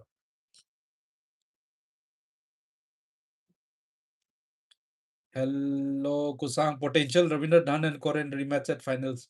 Hopefully that would be a dream match, right? Dream in the sense it's not the ultimate dream, but yes, everyone it will be a cracker.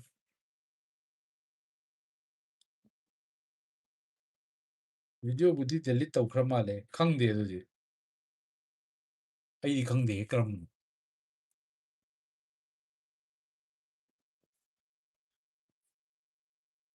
don't show strength, show your weapon when times mane mane yam chum wafam yam chumba wafam ni aram bamte yaude excitement je kuire khoi le je ko lai le ha ta de khang ga sum lai do ko have the pot se oi driba have the almost fight khak one step away hai ta re positive ya tra ma am na one sleep away ga have do du oi de tu gi sum hak kyu na phung do pone ma am jo excitement le ram ni ko fight se aduna aduga excitement su le do mayam su khangning ba mayam su koi tum hai bini ko fight se pung ahum ma khai hom hosik su khang da ba bhari ma yarong mi ne ba ko khangmin na bo do dakar ta awareness ama ohen ma do ko lai na fight game kana yeng ma pam da ba le khoi manipur da ba mat ta leiram moi thaja de loi na pam mane fight ke game hai jeri ko anything sports right ta di loi pam mane ba india koi manipur je ꯑꯩꯈꯣꯏꯔꯣꯝꯒꯤ ꯃꯤꯅ ꯁꯥꯟꯅꯗꯣꯏ ꯑꯣꯏꯇꯥꯔꯗꯤ ꯑꯃꯨꯛ ꯍꯦꯟꯅ ꯍꯦꯟꯖꯟꯕꯅꯦꯕ ꯄꯥꯝꯕꯁꯦ ꯁꯣ ꯑꯗꯨꯅ ꯈꯪꯗꯕ ꯃꯌꯥꯝ ꯌꯥꯎꯔꯝꯒꯅꯤ ꯌꯧꯗ꯭ꯔꯤꯕ ꯏꯟꯐꯣꯔꯃꯦꯁꯟꯁꯦ ꯑꯗꯨꯅ ꯇ꯭ꯔꯥꯏ ꯇꯧꯕꯤꯌꯨ ꯌꯧꯕ ꯉꯝꯅꯕ ꯑꯩ ꯑꯉꯝꯕ ꯇ꯭ꯔꯥꯏ ꯇꯧꯕꯅꯦ ꯑꯇꯣꯞꯄ ꯃꯌꯥꯝꯁꯨ ꯇ꯭ꯔꯥꯏ ꯇꯧꯕꯤꯌꯨ each one of you are responsible ꯂꯦꯠ ꯃꯌꯥꯝ ꯑꯃ ꯌꯦꯡꯕ ꯑꯣꯏꯁꯅꯨ ꯃꯌꯥꯝ ꯑꯃ ꯁꯤꯌꯔ ꯇꯧꯕ ꯑꯣꯏꯁꯅꯨꯀꯣ ꯌꯥꯝꯃꯤꯈꯩ ꯐꯔꯦ ꯑꯩꯈꯣꯏꯒꯤꯗꯤ ꯁꯤ ꯁꯣꯁꯤꯌꯦꯜ ꯃꯤꯗꯤꯌꯥꯁꯨ ꯚꯦꯔꯤ ꯏꯝꯄꯣꯔꯇꯦꯟ ꯍꯥꯏꯇꯥꯔꯦꯀꯣ ꯁꯤꯁꯨ ꯁꯣ ꯑꯗꯨꯅ ꯄꯨꯡ 3:30 Sony Live Sony Live se mayamna confirm tawbire 99 rupees ta lei haina Airtel Extreme da offer lei male natraga Jio TV da jo haipetang mayam check tawbiyo recharge hojiki do subscription yaw da sin 99 da lei hai 1 week ke oita jo lei ngoni da ko 1 week ke oibe ai 1 month ke oibe some recharge macham to jo dum try tawbiyo tawbiraga hayeng yena pa tawbi yum da leiraga na ꯑꯩꯈꯣꯏꯒꯤ cable ꯇꯤꯚꯤꯗ Sony 10 ꯁ꯭ꯄꯣꯔꯠꯁꯇꯣ ꯑꯗꯨꯗ ꯁꯣꯏꯗꯅꯃꯛꯀꯤ ꯂꯥꯛꯀꯅꯤ ꯁꯣ ꯃꯄꯥꯟꯗ ꯂꯩꯒꯗꯕ ꯅꯠꯇ꯭ꯔꯒ ꯊꯕꯛ ꯏꯪꯈꯥꯡ ꯊꯣꯛꯀꯗꯕ ꯃꯤ ꯑꯣꯏꯔꯒꯗꯤ ꯑꯩꯈꯣꯏ ꯐꯣꯟꯗ ꯁꯣꯅꯤ ꯂꯤꯐꯀꯤꯗꯣ ꯆꯦꯛ ꯀ꯭ꯔꯣꯁ ꯆꯦꯛ ꯇꯧꯕꯤꯌꯨ ꯁꯕꯁꯀ꯭ꯔꯤꯞꯁꯟ ꯂꯩꯕ꯭ꯔꯥ ꯂꯩꯇꯕ꯭ꯔꯥ ꯍꯥꯏꯅ ꯄꯨꯡ 3ꯒꯤ ꯀꯩꯅꯣ ꯊꯝꯕꯤꯌꯨ ꯑꯦꯂꯥꯔꯝ ꯊꯝꯕꯤꯌꯨ ꯁꯣꯏꯗꯅꯕ ꯑꯦꯟ ꯃꯈꯥ ꯇꯥꯕꯗꯤ ꯌꯦꯡꯃꯤꯟꯅ ꯇꯥꯔꯦ ꯑꯗꯨ ꯃꯤꯁ ꯇꯧꯕꯗꯤ ꯌꯥꯗꯦ ꯍꯥꯏꯗꯤ ꯗꯤꯂꯦ ꯂꯩꯇꯦꯕ ꯁꯤ ꯒꯦꯝꯁꯤꯗꯀꯣ time bound game ne aduna pat loigine aduna soidana ki pung hom jida mamang da loi tawdaba tawbiyoro make it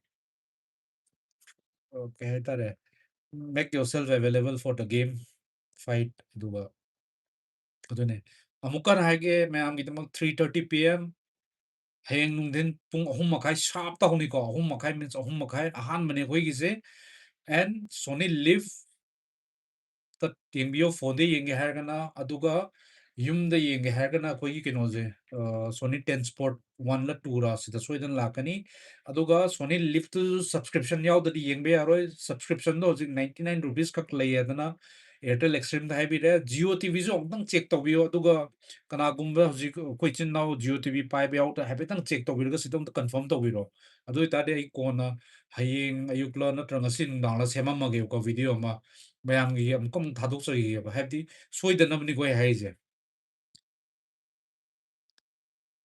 ꯂꯥꯏꯔꯕ ꯑꯣꯏꯕꯅꯤꯅ ꯇ꯭ꯔꯦꯟ ꯇꯧꯕ ꯉꯝꯗꯕꯅꯤꯅ ꯄꯣꯇꯦꯟꯁꯤꯌꯦꯜꯗꯤ ꯌꯥꯝ ꯂꯩꯕ ꯃꯥꯅꯦ ꯑꯁ ꯄꯩꯁꯥ ꯌꯥꯎꯗꯕ ꯒꯦꯝ ꯄꯩꯁꯥ ꯌꯥꯎꯗꯕ ꯁꯨꯡꯌꯥ ꯌꯥꯗꯦ ꯁꯤꯗꯤ ꯀꯩꯅꯣ ꯌꯥꯝꯅ ꯋꯦꯠꯀꯤ ꯃꯇꯥꯡꯗ ꯚꯤꯗꯤꯑꯣ ꯌꯥꯝꯅ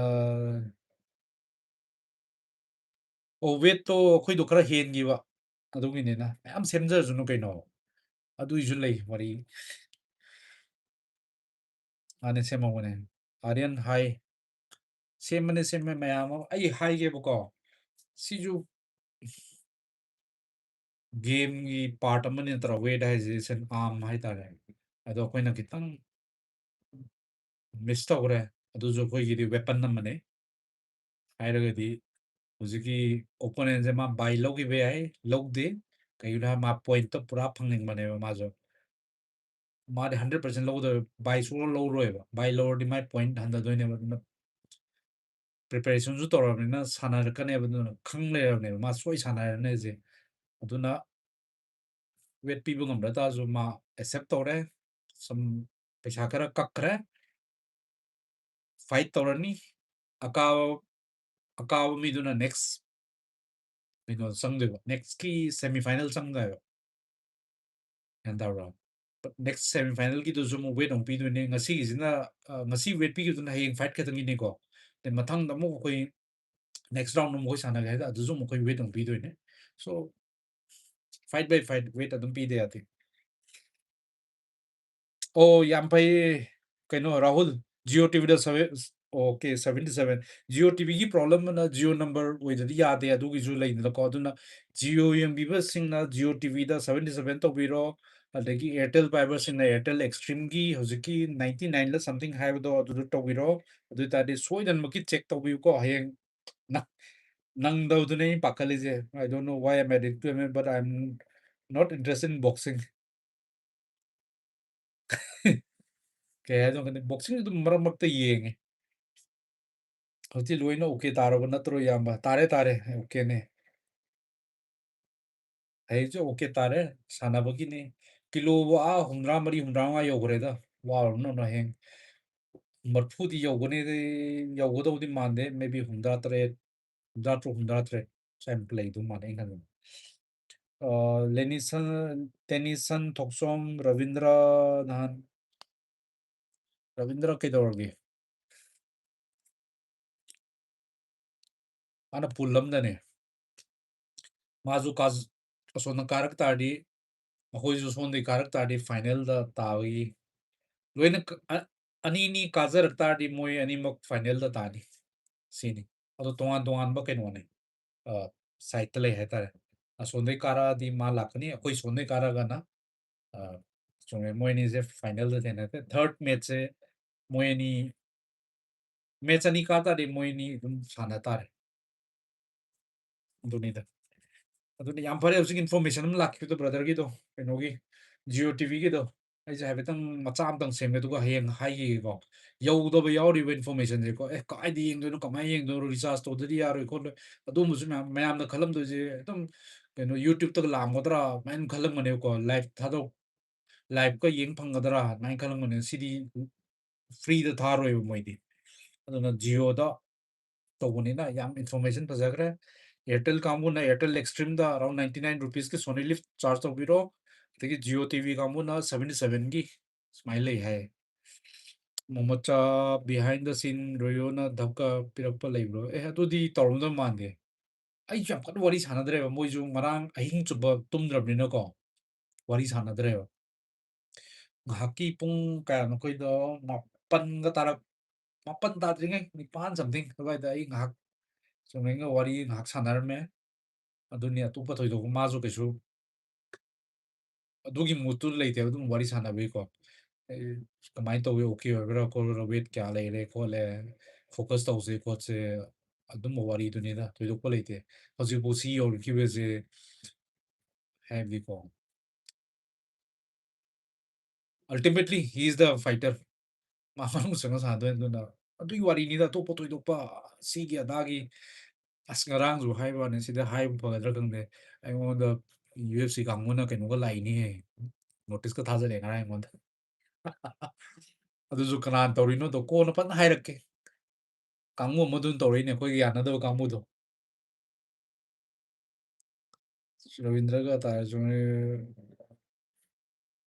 ꯃꯥꯅꯦ ꯃꯥꯅꯦ ꯆꯨꯝꯃꯦ ꯕꯤꯕꯦꯛ ꯌꯥꯝ ꯆꯨꯝꯃꯦ ꯃꯣꯃꯣꯆꯥ ꯀꯩꯅꯣ ꯋꯥꯠ ꯏꯁ ꯌꯣꯔ ꯇꯦꯇꯨ ꯍꯥꯏꯗꯤ ꯀꯩꯅꯣ ꯊꯣꯛꯂꯛꯇꯦ ꯁꯤ ꯏꯪꯂꯤꯁꯇ ꯑꯣꯏꯅ ꯊꯣꯛꯂꯛꯑꯦ ꯒ꯭ꯌꯥꯟ ꯇꯥꯗ꯭ꯔꯦ ꯋꯥꯠ ꯏꯁ ꯌꯣꯔ ꯇꯦꯇꯨ ꯍꯥꯏꯁꯦ ꯃꯣꯃꯣꯆꯥ ꯕ꯭ꯔꯗꯔ ꯃꯣꯃꯣꯆꯥ ꯋꯥꯠ ꯏꯁ ꯌꯣꯔ ꯇꯦꯇꯨꯗꯤ ꯀꯩꯅꯣ ꯁꯦꯔꯥꯟ ꯃꯅꯤꯄꯨꯔꯤꯗ ꯏꯔꯝꯒꯅꯤ ꯑꯗꯣ ꯁꯤꯗ ꯏꯪꯂꯤꯁꯇ ꯇ꯭ꯔꯥꯟꯁꯂꯦꯠ ꯇꯧꯔ ꯊꯣꯛꯂꯦ ꯁꯣꯝꯗꯅ ꯊꯣꯛꯂꯛꯇꯦ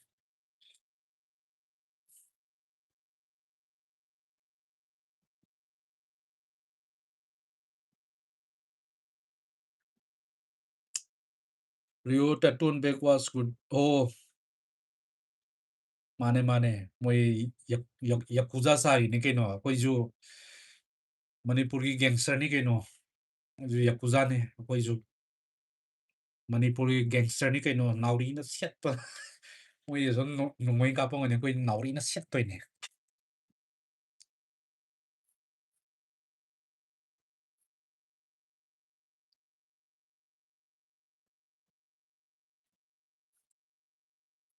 ꯌꯦꯡꯕꯗꯤ ꯅꯨꯡꯉꯥꯏꯕꯅꯦ ꯑꯗꯨꯒꯤ ꯀꯩꯅꯣꯗꯣ ꯀꯔꯤ ꯍꯥꯏꯇꯥꯔꯦ ꯃꯤꯌꯥꯒꯨꯆꯤꯗꯣ ꯔꯤꯌꯣ ꯃꯤꯌꯥꯒꯨꯆꯤ ꯌꯦꯡꯕꯗꯤ ꯅꯨꯡꯉꯥꯏꯕꯅꯦ ꯃꯤꯗꯣ ꯂꯩꯗꯅꯀꯣ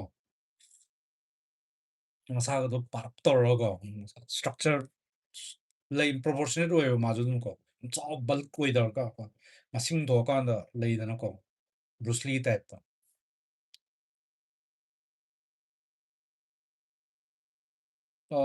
how come they are able to lose and gain so much of weight in one day? Here we are not able to sell little bit of weight by dieting and gym and all.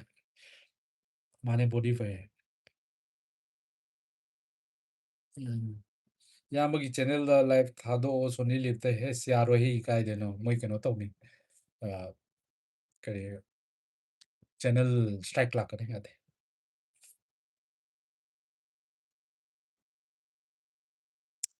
ꯁꯤꯀꯦꯗꯣ face ꯑꯣꯐꯇ ꯍꯥꯞꯄꯦ ꯆꯠꯂꯒ ꯃꯣꯏꯁꯨ ꯃꯇꯝ ꯐꯖꯅ ꯄꯤꯗꯦꯕ ꯍꯦꯛꯇ weight ꯄꯤꯕ ꯂꯣꯏꯔꯀꯥꯟꯗ direct ꯑꯗꯨꯝ ꯇꯧꯕꯅꯦꯕꯀꯣ ꯅꯣꯔꯃꯦꯂꯤ ꯑꯩꯈꯣꯏ ꯀꯩꯅꯣꯗꯗꯤ ꯀꯃꯥꯏꯅ ꯇꯧꯒꯦꯗ ꯀꯔꯤ ꯁꯄꯣꯁ ꯇꯤꯄꯤꯀꯦꯜ ꯐꯥꯏꯠ ꯅꯥꯏꯠꯀꯨꯝꯕꯗꯗꯤ ꯀꯃꯥꯏꯅ ꯇꯧꯒꯦꯗ ꯃꯣꯔꯅꯤꯡꯗ ꯋꯦꯠ ꯄꯤꯔꯀꯥꯟꯗ ꯏꯚꯅꯤꯡꯒꯨꯝꯕꯗ ꯑꯩꯈꯣꯏ ꯀꯩꯅꯣ ꯇꯧꯗꯣꯏꯅꯦꯕ ꯀꯔꯤ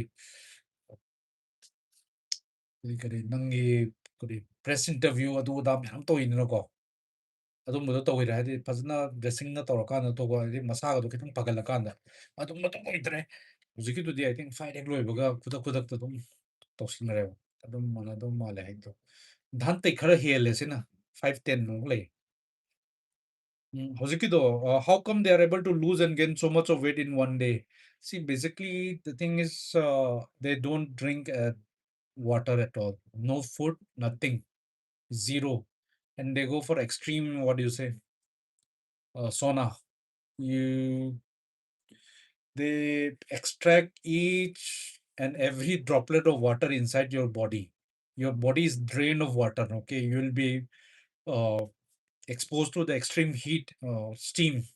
So that you sweat out all the water content. So the water, it's a unloading of the water content from inside your body. No water content, zero. So you can see the skin also become very very very thin. Skin becomes very thin and it does lots of damage to your kidney also. So in a day you can lose, but it is extreme, not advisable for normal people. They are what do you say? They are trained for this, so that's why they are able to do. The only concept is that why do you wait till the veins and it is just because the faster you lose your weight, the faster you gain also. Okay, the same thing. जितना जल्दी गिराओगे उतना जल्दी वो regain भी होता है. So it's a strategy so that you get the weight advantage. So in combat sport, each gram counts. The more weight you have, you will have more impact on the thing. Exchanges. It can be any exchange, right? If you are on top also, top mount, you will face the, what do you say, the proper gravity of his body. Or if you strike also, you will have more power. Most likely. So it is all advantage. So it's an advantage. They do all this for a strategic advantage for the combat. That's it. So they are able to manage it. So that's why they take such an extreme step, which is not advisable for normal people. Your kidney goes for a toss. It does lots of internal damage. It's not good, not recommended.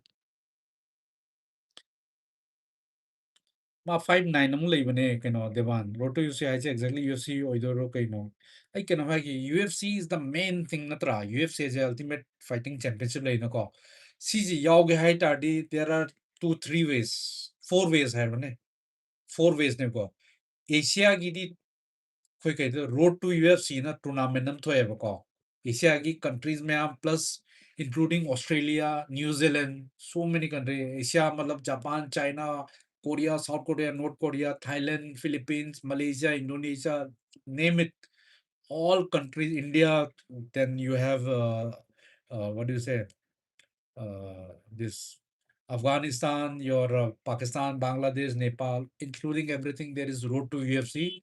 It's a tournament.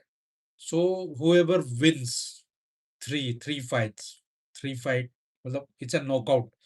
Whoever loses in the round one, they will not go further. So whoever wins three fights, they'll get a contract and eventually they'll be part of the UFC. There is one more Dana White Contender Series, which this year Mridul Saikia is going. And there is one more, what do you say, the Ultimate Fighter. It's like last year, last to last, Arsene Memon went. No? This year is also happening, I think June or July. So there are three, or it can be direct entry, like what happened for Pooja Tomar. Pooja Tomar was a direct entry, and Road to UFC first season was won by this guy, Anshul Jubli. So both these entries are different. Anshul Jubli was through this Road to UFC. So if you win this Road to UFC, it is like a contender, right? You have to win this tournament in order to get a UFC contract. But this is part of the UFC only. Say UFC event. Acute kidney injury, it's dangerous. Yes, yes. Acute kidney injury, it can, your heart rate also drops a lot. It's really, really scary. Uh, Last December, there was one guy who was there. He was cutting weight and ECG was required. So when we went to check the ECG, the pulse rate, it was around 30, 35. Can you imagine 30, 35? What the medical team said is, at this heart rate, there is 96% chance of having cardiac arrest. 96%. Can you imagine? 96%. So it's not only the kidney, it impacts the entire system, your body's. So fight is the easiest if you compare the weight cutting and the fight. Fight is easier, much easier. They enjoy the fight, not this. This is really, really scary. It looks like a joke. You just think, kuch daur liya, yeah, I do some workout, then weight reduce. No, no, no. Their case, it is extreme. So your kidney failure, high chances, your blood pressure issue, as well as your heart rate, cardio, you are at maximum risk. It was 96%. We went to one of the top hospital in Gurgaon. There, the entire cardio department was there. So eventually, the I'm talking about that guy.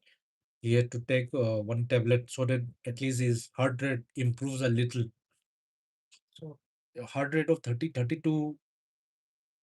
I can understand if you are in inactive or in sleep mode, it can go up to 40, 45 maybe around it. But 30, 35 when you are, what do you say, breathing, it's really, really scary. And when you are in a hospital and you are having that, they say 96%. The nurse called me, the team called me because he was with one of our guys. He said, "Ki, brother, this is not good. It's really risky. You are taking this." I said, what to do? Tell me. So this is the risk.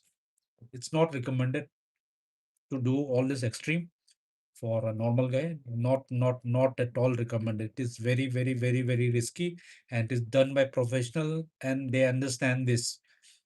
The thing has been passed on from one fighter to another, from one senior to other, so that they learn little, little, little. They give their experiences so that nowhere we make any mistake.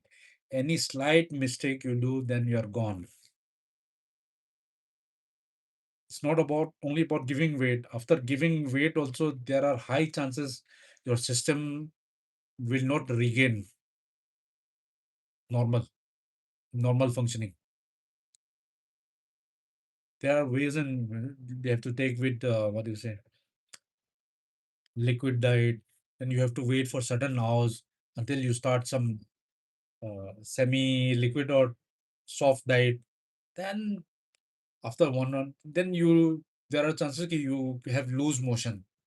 Then it becomes really scary again. If you do any mistake during the reloading, rehydration, then it can go to the worst. If lose motion start, and many of us take O2. O2 contains steroid also. So if you go for any blood test, steroid will be found, then you will be a problem. In Indian context, I don't think there's much issue, but in US, yes, they will take.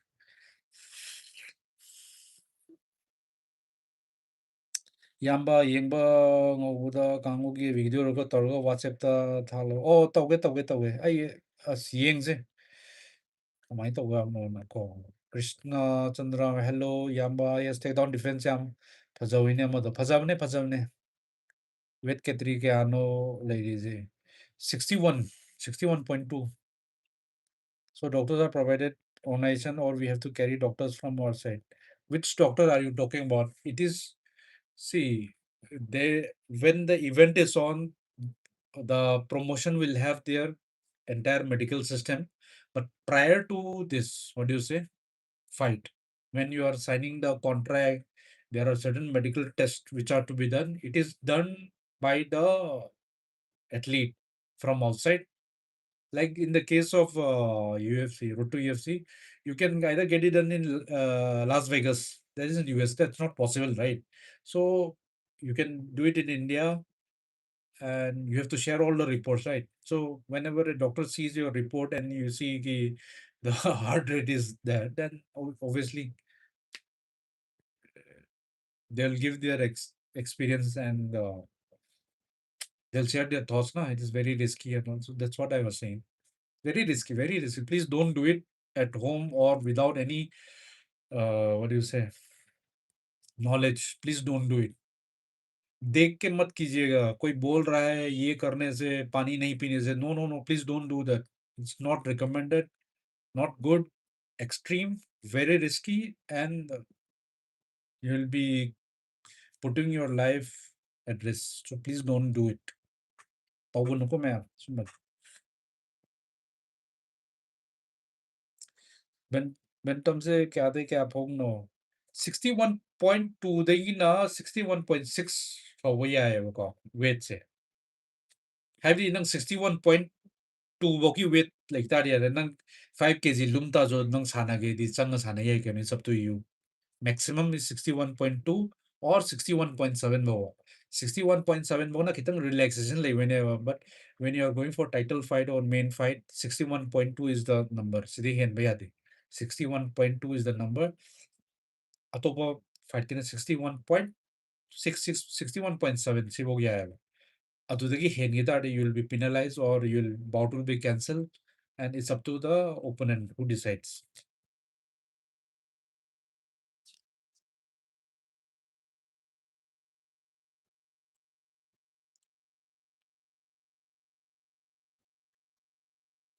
You've seen the letter Tariq is explained.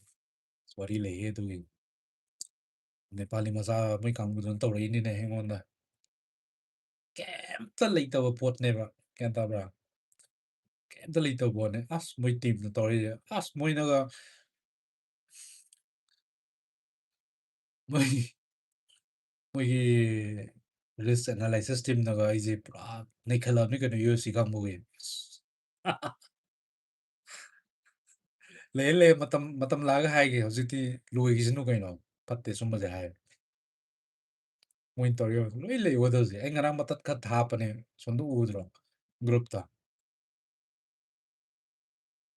Once I has a Laidane, isn't that a good player? Lay, once I'm behind Sumali, back off lay.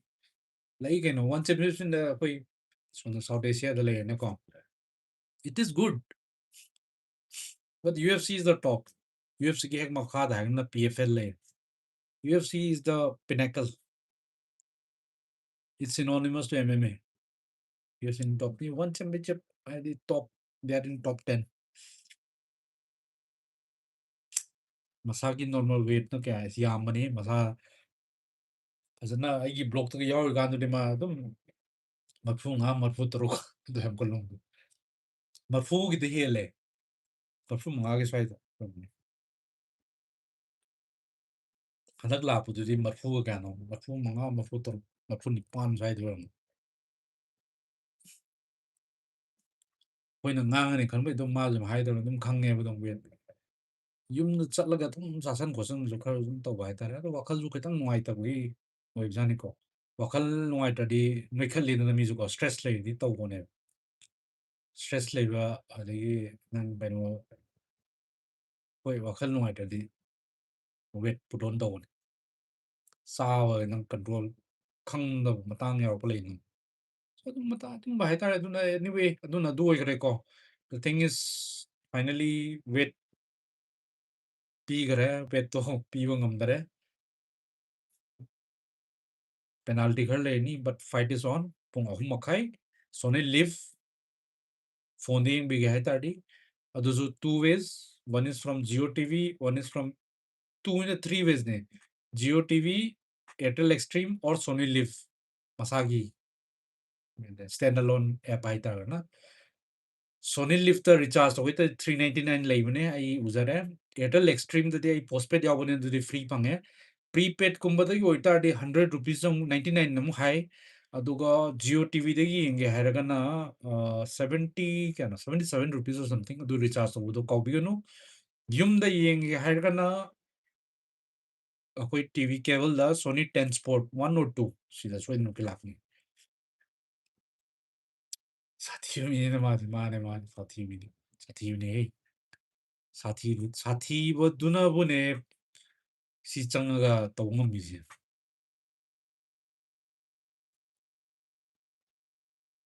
ꯑꯁ ꯈꯪꯗꯦ ꯍꯌꯦꯡ ꯑꯩꯗꯤ ꯌꯦꯡꯕ ꯉꯝꯗꯧ ꯃꯥꯟꯗꯦ tension ꯈꯤꯇꯪ ꯋꯥꯡꯈꯠꯂꯛꯀꯅꯦꯕ ꯀꯔꯤ stress ꯂꯩꯔ ꯍꯥꯏꯕꯗꯤ ꯁ꯭ꯇ꯭ꯔꯦꯁ ꯂꯩꯔꯒ ꯍꯥꯔꯠ ꯕꯤꯠ ꯋꯥꯡꯈꯠꯂꯛꯄ ꯑꯗꯨꯒꯨꯝꯕꯗꯣ ꯑꯩ ꯌꯦꯡꯕ ꯉꯝꯗꯕ ꯃꯇꯥꯡ ꯌꯥꯎꯔꯛꯀꯅꯦꯕ ꯔꯥꯍꯨꯜ ꯊꯥꯄꯥꯗꯤ ꯀꯃꯥꯏꯅ ꯇꯧꯔꯤꯌꯦ ꯅꯨꯡꯉꯥꯏꯔꯤ ꯀꯩꯅꯣ ꯊꯥꯄꯥ ꯃꯁꯠ ꯉꯁꯥꯏ ꯇꯧꯕ ꯃꯥ ꯇꯨꯝꯃꯦꯕ ꯉꯔꯥꯡ ꯅꯨꯡꯗꯥꯡ ꯃꯣꯏ ꯇꯨꯝꯅꯕꯅꯦꯀꯣ ꯁꯞꯄꯣꯔꯠ ꯌꯥꯝ ꯋꯥꯕꯅꯦ ꯍꯧꯖꯤꯛ ꯐꯥꯏꯠ ꯍꯌꯦꯡꯅꯦꯁꯦ ꯍꯥꯏꯕ ꯋꯥꯕ ꯑꯅꯤ ꯁꯨꯗꯕꯅꯦ ꯑꯩ ꯎꯖꯕꯅꯤꯀꯣ ꯑꯩ ꯃꯣꯏꯒ ꯃꯣꯏ ꯃꯅꯥꯛꯇ ꯐꯨꯜ ꯇꯥꯏꯝ ꯂꯩꯔꯒ ꯌꯥꯎꯕ ꯅꯠꯇꯦꯀꯣ ꯐꯥꯏꯠꯀꯤ ꯅꯥꯏꯠꯀꯁꯦ ꯑꯉꯥꯡꯁꯤꯡ ꯂꯩꯕꯅꯦ ꯑꯌꯨꯛꯀꯨꯝꯕꯗ ꯆꯠꯄ ꯅꯨꯡꯊꯤꯟ ꯍꯥꯏꯐꯦꯠ ꯎꯅꯔꯕ ꯀꯥꯟꯗ ꯑꯌꯨꯛꯀꯤ ꯃꯈꯣꯏꯒꯤ ꯋꯦꯠ ꯄꯤꯔꯝꯗꯥꯏꯒꯨꯝꯕꯗꯒ ꯆꯠꯄ ꯑꯩꯅ ꯇꯧꯔꯤꯁꯦꯀꯣ ꯂꯩꯗꯅ ꯑꯩꯈꯣꯏ ꯀꯩꯅꯣꯗꯕꯨ ꯑꯣꯏꯔꯣ ꯆꯣꯀ꯭ꯂꯦꯠ ꯆꯥꯕꯗꯕꯨ ꯑꯣꯏꯔꯣ ꯆꯣꯀ꯭ꯂꯦꯠꯁꯨ ꯀꯥꯟꯅꯕꯅꯦꯕ ꯀꯦꯂꯣꯔꯤ ꯑꯦꯅꯔꯖꯤ ꯈꯨꯗꯛꯇ ꯄꯝꯞ ꯇꯧꯋꯤꯅꯀꯣ ꯑꯗꯨꯒ ꯑꯣꯜꯃꯣꯁ ꯁꯦꯃꯤ ꯂꯤꯀ꯭ꯋꯤꯠ ꯑꯣꯏꯗꯅꯀꯣ ꯀꯩꯅꯣꯁꯨ ꯆꯣꯀ꯭ꯂꯦꯠꯁꯨꯀꯣ ꯃꯦꯜꯠ ꯇꯧꯔꯀꯥꯟꯗꯀꯣ ꯀꯩꯅꯣ ꯁꯣꯂꯤꯠ ꯅꯠꯇꯦꯅꯀꯣ ꯍꯥꯏꯗꯤ ꯂꯥꯏꯛ ꯑꯩꯈꯣꯏ ꯆꯤꯟꯗ ꯍꯥꯞꯀꯥꯟꯗ ꯃꯦꯜꯠ ꯇꯧꯔꯕꯅꯤ ꯑꯗꯨꯝ ꯆꯪꯈꯤꯗꯅ ꯏꯂꯥꯏ ꯂꯥꯏꯅ ꯑꯗꯨꯅ ꯆꯣꯀ꯭ꯂꯦꯠꯁꯨ ꯐꯩꯌꯦꯕꯀꯣ ꯉꯥꯏꯍꯥꯛꯇꯪ ꯂꯩꯔꯀꯥꯟꯗ ꯈꯨꯗꯛꯇ ꯌꯥꯗꯦ ꯆꯣꯀ꯭ꯂꯦꯠꯁꯨ ꯆꯪꯀꯥꯟꯗ ꯑꯦꯅꯔꯖꯤ ꯄꯝꯞ ꯇꯧꯕꯅꯦꯕ ꯗꯥꯔꯛ ꯆꯣꯀ꯭ꯂꯦꯠꯀꯨꯝꯕꯗꯣ ꯆꯣꯀ꯭ꯂꯦꯠ ꯈꯤꯇꯪ ꯑꯇꯥꯡꯕ ꯑꯃꯅ ꯐꯕꯅꯦ ꯂꯩꯕꯅꯦ ꯑꯗꯨꯗ ꯀꯦꯂꯣꯔꯤ ꯀꯌꯥ ꯌꯥꯎꯕ ꯈꯣꯠꯂꯣ ꯀꯤꯂꯣ ꯀꯦꯂꯣꯔꯤ ꯀꯌꯥꯅꯣ ꯈꯣꯠꯄꯅꯣ ꯏꯕꯅꯦꯕ ꯆꯣꯀ꯭ꯂꯦꯠꯇꯣ ꯑꯅꯤꯒꯨꯝꯕ ꯊꯣꯡꯈ꯭ꯔꯕꯀꯣ ꯃꯆꯥ ꯑꯍꯨꯝꯁꯨ ꯂꯩꯔꯒ ꯑꯗꯨꯒ ꯒꯦꯡꯁꯇꯔꯅꯤ ꯃꯥꯅꯦ ꯃꯆꯥ ꯑꯍꯨꯝꯁꯨ ꯁꯣꯔ ꯐꯨꯡꯒꯠꯇꯣꯏꯅꯤ ꯌꯦꯡꯕꯗ ꯃꯥꯅꯦ ꯁꯣꯔ ꯐꯨꯡꯒꯠꯇꯣꯏꯅꯦ ꯃꯌꯨꯡꯒ ꯇꯤꯡ ꯆꯣꯡꯗꯣꯏꯅꯦ ꯑꯩ ꯌꯦꯡ ꯉꯝꯒꯗꯧꯕ ꯊꯥꯖꯗꯦꯕ ꯍꯌꯦꯡ ꯕ꯭ꯔꯣꯗꯤ ꯀꯅꯥ ꯑꯃꯗꯤ ꯀꯥꯏ ꯃꯐꯝꯗ ꯌꯦꯡꯗꯣꯏꯅꯣ ꯑꯩ ꯑꯣꯐꯤꯁ ꯄꯨꯡ 3:30ꯁꯦ ꯈꯤꯇꯪ ꯐꯔꯛ ꯇꯥꯏ ꯑꯩ ꯑꯣꯐꯤꯁꯇꯣ ꯑꯗꯨꯝ ꯌꯦꯡꯉꯅꯤ ꯁꯤꯂꯥꯖꯤꯠꯁꯨ ꯀꯥꯟꯅꯔꯝꯗꯧ ꯃꯥꯜꯂꯦ ꯑꯁ ꯈꯪꯗꯦꯗ ꯁꯨꯝ ꯍꯥꯏꯕ ꯋꯥꯅꯤ ꯁꯤꯂꯥꯖꯤꯠ ꯀꯥꯏꯅ ꯄ꯭ꯔꯨꯐ ꯇꯧꯕ ꯑꯗꯨ ꯌꯥꯝꯅ ꯆꯦꯛꯁꯤꯜꯂꯦ ꯃꯣꯏꯁꯦ ꯁꯤ ꯆꯥꯕ ꯌꯥꯕ ꯌꯥꯗꯕ ꯃꯌꯥꯝ ꯑꯃ ꯂꯩꯅꯀꯣ ꯃꯥꯏ ꯄꯥꯛꯄ ꯑꯣꯏꯁꯅꯨ ꯏꯌꯥꯝꯕ ꯅꯦꯄꯥꯜꯒꯤꯗꯨꯒ ꯔꯤꯚꯦꯟꯁ ꯂꯧꯔꯒꯗꯤ ꯑꯁ ꯑꯗꯨꯗꯤ ꯇꯣꯞ ꯂꯤꯁꯇꯅꯦ ꯐꯪꯉꯗꯤꯅ ꯍꯟꯗꯛ ꯐꯪꯉꯝ ꯇꯥꯔꯗꯤ ꯅꯨꯡꯉꯥꯏꯒꯗꯕꯅꯦ ꯍꯟꯗꯛꯇ ꯑꯣꯏꯅ ꯌꯩ ꯌꯥꯕꯅꯦ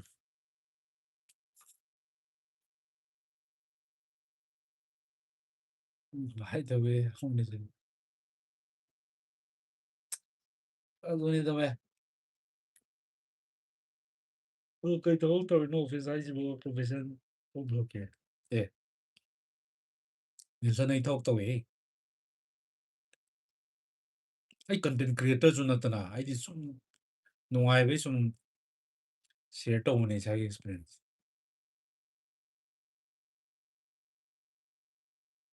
ꯑꯩ ꯊꯕꯛ ꯇꯧꯋꯦ ꯁꯤ ꯀꯦꯁꯁꯦ ꯁꯤꯀꯦꯁꯦ ꯕꯦꯔ ꯅꯀꯜ ꯄ꯭ꯔꯦꯛꯇꯤꯁ ꯇꯧꯕꯅꯤꯅ ꯁꯦꯗꯣ ꯋꯥꯀꯤꯡꯒꯤ ꯏꯝꯄ꯭ꯔꯨꯚ ꯇꯧꯔꯅꯤ ꯈꯔꯗꯤ ꯑꯗꯨꯝ ꯇꯧꯔꯝꯕꯅꯤ ꯑꯗꯣ ꯔꯦꯒꯨꯂꯔ ꯇꯧꯕ ꯑꯃꯁꯨ ꯗꯔꯀꯥꯔ ꯇꯥꯏꯅꯀꯣ ꯂꯦꯞꯄ ꯇꯥꯔꯗꯤ ꯄꯣꯠꯁꯦ ꯍꯣꯏ ꯑꯣꯕꯤꯌꯁꯂꯤ ꯀꯥꯟꯗꯤ ꯀꯥꯟꯅꯗꯣꯏꯅꯤ ꯀꯩꯅꯣ ꯇꯧꯒꯤ ꯃꯌꯥꯝꯗꯣ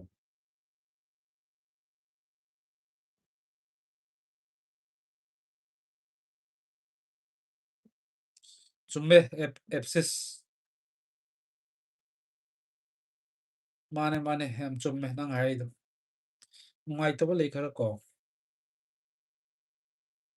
ꯖꯤꯝ ꯁꯥꯟꯅꯕꯗꯗꯤ ꯌꯥꯝ ꯀꯥꯟꯅꯕ ꯃꯥꯜꯂꯦ ꯑꯩꯁꯤꯅꯦ ꯑꯣꯀꯦ ꯑꯗꯨꯅꯦ ꯕ꯭ꯔꯣ ꯑꯩꯅ ꯍꯪꯂꯤꯁꯦ ꯀꯩ ꯊꯕꯛꯅꯣ ꯑꯩ ꯑꯣꯇꯣꯃꯣꯇꯤꯞ ꯁꯦꯛꯇꯔꯔꯣꯝꯗ ꯂꯩꯌꯦ ꯕ꯭ꯔꯗꯔ ꯑꯣꯇꯣꯃꯣꯇꯤꯞ ꯁꯦꯛꯇꯔꯔꯣꯝꯗ ꯑꯩ ꯍꯧꯔꯛꯄꯗ ꯃꯔꯁꯤꯗꯤꯁ ꯕꯦꯟꯖ ꯑꯥꯔ ꯑꯦꯟ ꯗꯤꯗ ꯒꯤ ꯍꯧꯔꯛꯈꯤꯀꯣ ꯑꯗꯩ ꯇꯥꯇꯥ ꯃꯣꯇꯔꯁ ꯑꯗꯒꯤ ꯍꯤꯔꯣ ꯃꯣꯇꯣꯀꯣꯞ ꯁꯨꯃꯥꯏꯅ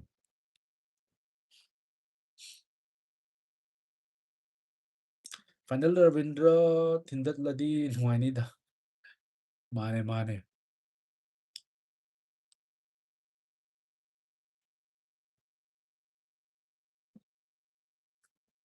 ꯕ꯭ꯂꯦꯡꯀꯦꯠ ꯁꯨꯕ ꯑꯗꯨꯃꯥꯏꯅꯀꯣ ꯂꯩꯗꯅꯀꯣ ꯅꯦꯠꯈꯥꯏꯔꯀꯥꯟꯗ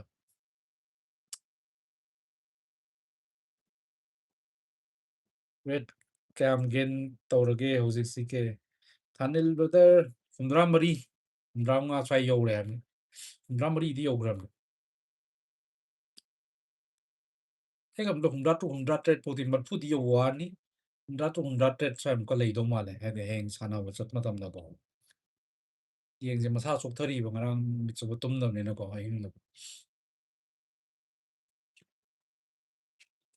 ꯑꯗꯣ ꯃꯌꯥꯝ ꯍꯧꯖꯤꯛ ꯖꯣꯏꯟ ꯇꯧꯕꯁꯨ ꯌꯥꯎꯔꯝꯒꯅꯤ ꯑꯩ ꯑꯃꯨꯛꯀ ꯔꯤꯄꯤꯠ ꯇꯧꯔꯒꯦ ꯍꯌꯦꯡ ꯄꯨꯡ 3:30 3:30 ꯁꯥꯔꯞꯅꯤꯀꯣ ꯍꯧꯗꯣꯏꯁꯦ ꯑꯗꯨꯅ ꯄꯨꯡ 3 ꯁ꯭ꯋꯥꯏꯗꯒꯤ ꯔꯤꯃꯥꯏꯟꯗꯔ ꯊꯝꯕ ꯍꯧꯕꯤꯔꯣ ꯂꯥꯛꯇꯣꯏꯁꯦ ꯑꯩ ꯁꯦꯡꯅ ꯑꯗꯨꯝ ꯍꯥꯏꯔꯒꯦ ꯇꯤꯚꯤꯗ ꯌꯦꯡꯗꯣꯏ ꯑꯣꯏꯇꯥꯔꯗꯤ ꯍꯌꯦꯡ ꯁꯨꯇꯤꯅꯤꯅ ꯁꯣꯅꯤ ꯇꯦꯟꯁꯄꯣꯔꯠꯇ ꯌꯦꯡꯕꯤꯔꯣ ꯌꯨꯝꯗ ꯑꯩꯈꯣꯏ ꯀꯩꯅꯣ ꯂꯩꯕꯗꯣ ꯀꯦꯕꯜ ꯂꯩꯕ ꯑꯣꯏꯇꯥꯔꯗꯤ ꯁꯣꯅꯤ ꯇꯦꯟꯁꯄꯣꯔꯠ ꯑꯗꯨ ꯅꯠꯇ꯭ꯔꯒꯅ ꯍꯧꯖꯤꯛꯇꯤ ꯑꯗꯨꯝ ꯁ꯭ꯃꯥꯔꯠ ꯐꯣꯟꯗꯤ ꯑꯗꯨꯝ ꯄꯥꯏꯕꯤꯔꯕꯅꯤꯅꯀꯣ ꯃꯌꯥꯝꯁꯦꯅ ꯁꯣꯅꯤ ꯂꯤꯐꯇꯣ ꯌꯦꯡꯕꯤꯌꯨꯀꯣ ꯁꯣꯅꯤ ꯂꯤꯐꯁꯦ ꯌꯦꯡꯕꯒꯤ ꯃꯈꯜ 3 ꯂꯩꯗꯅꯀꯣ ꯁꯣꯅꯤ ꯂꯤꯐ ꯃꯁꯥꯃꯛꯀꯤ ꯑꯃ ꯑꯗꯨꯒꯤ ꯔꯤꯆꯥꯔꯖꯇꯨ 394 ꯂꯩ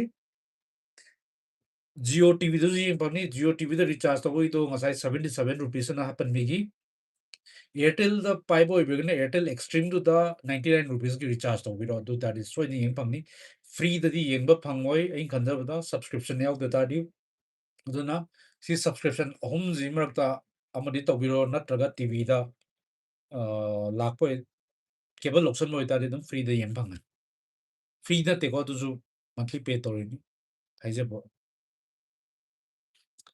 ꯖꯁꯇꯤ ꯒꯦꯟ ꯑꯣꯏꯔꯦꯅꯦ ꯑꯥꯎ 23 ꯑꯃꯨꯛ ꯒꯦꯟ ꯑꯣꯏꯔꯦ ꯊꯕꯛꯀꯗꯤ ꯃꯆꯥ ꯅꯠꯇꯦꯅꯦ ꯏꯌꯥꯝꯕ ꯇꯧꯔꯤꯁꯦ ꯏꯇꯩꯃꯁꯨ ꯃꯆꯥ ꯅꯠꯇꯦ ꯍꯌꯦꯡ ꯉꯝꯃꯗꯤ ꯒꯦꯞ ꯅꯨꯃꯤꯠ ꯀꯌꯥꯒꯨꯝꯕ ꯂꯩꯔꯒ ꯑꯃꯨꯛ ꯁꯥꯟꯅꯗꯣꯏꯅꯣ ꯍꯌꯦꯡ ꯉꯝꯃꯗꯤ ꯀꯩꯅꯣꯗ ꯑꯩ ꯈꯟꯕ ꯑꯣꯒꯁ ꯁ꯭ꯋꯥꯏ ꯇꯥꯕ ꯌꯥꯏ ꯑꯣꯒꯁ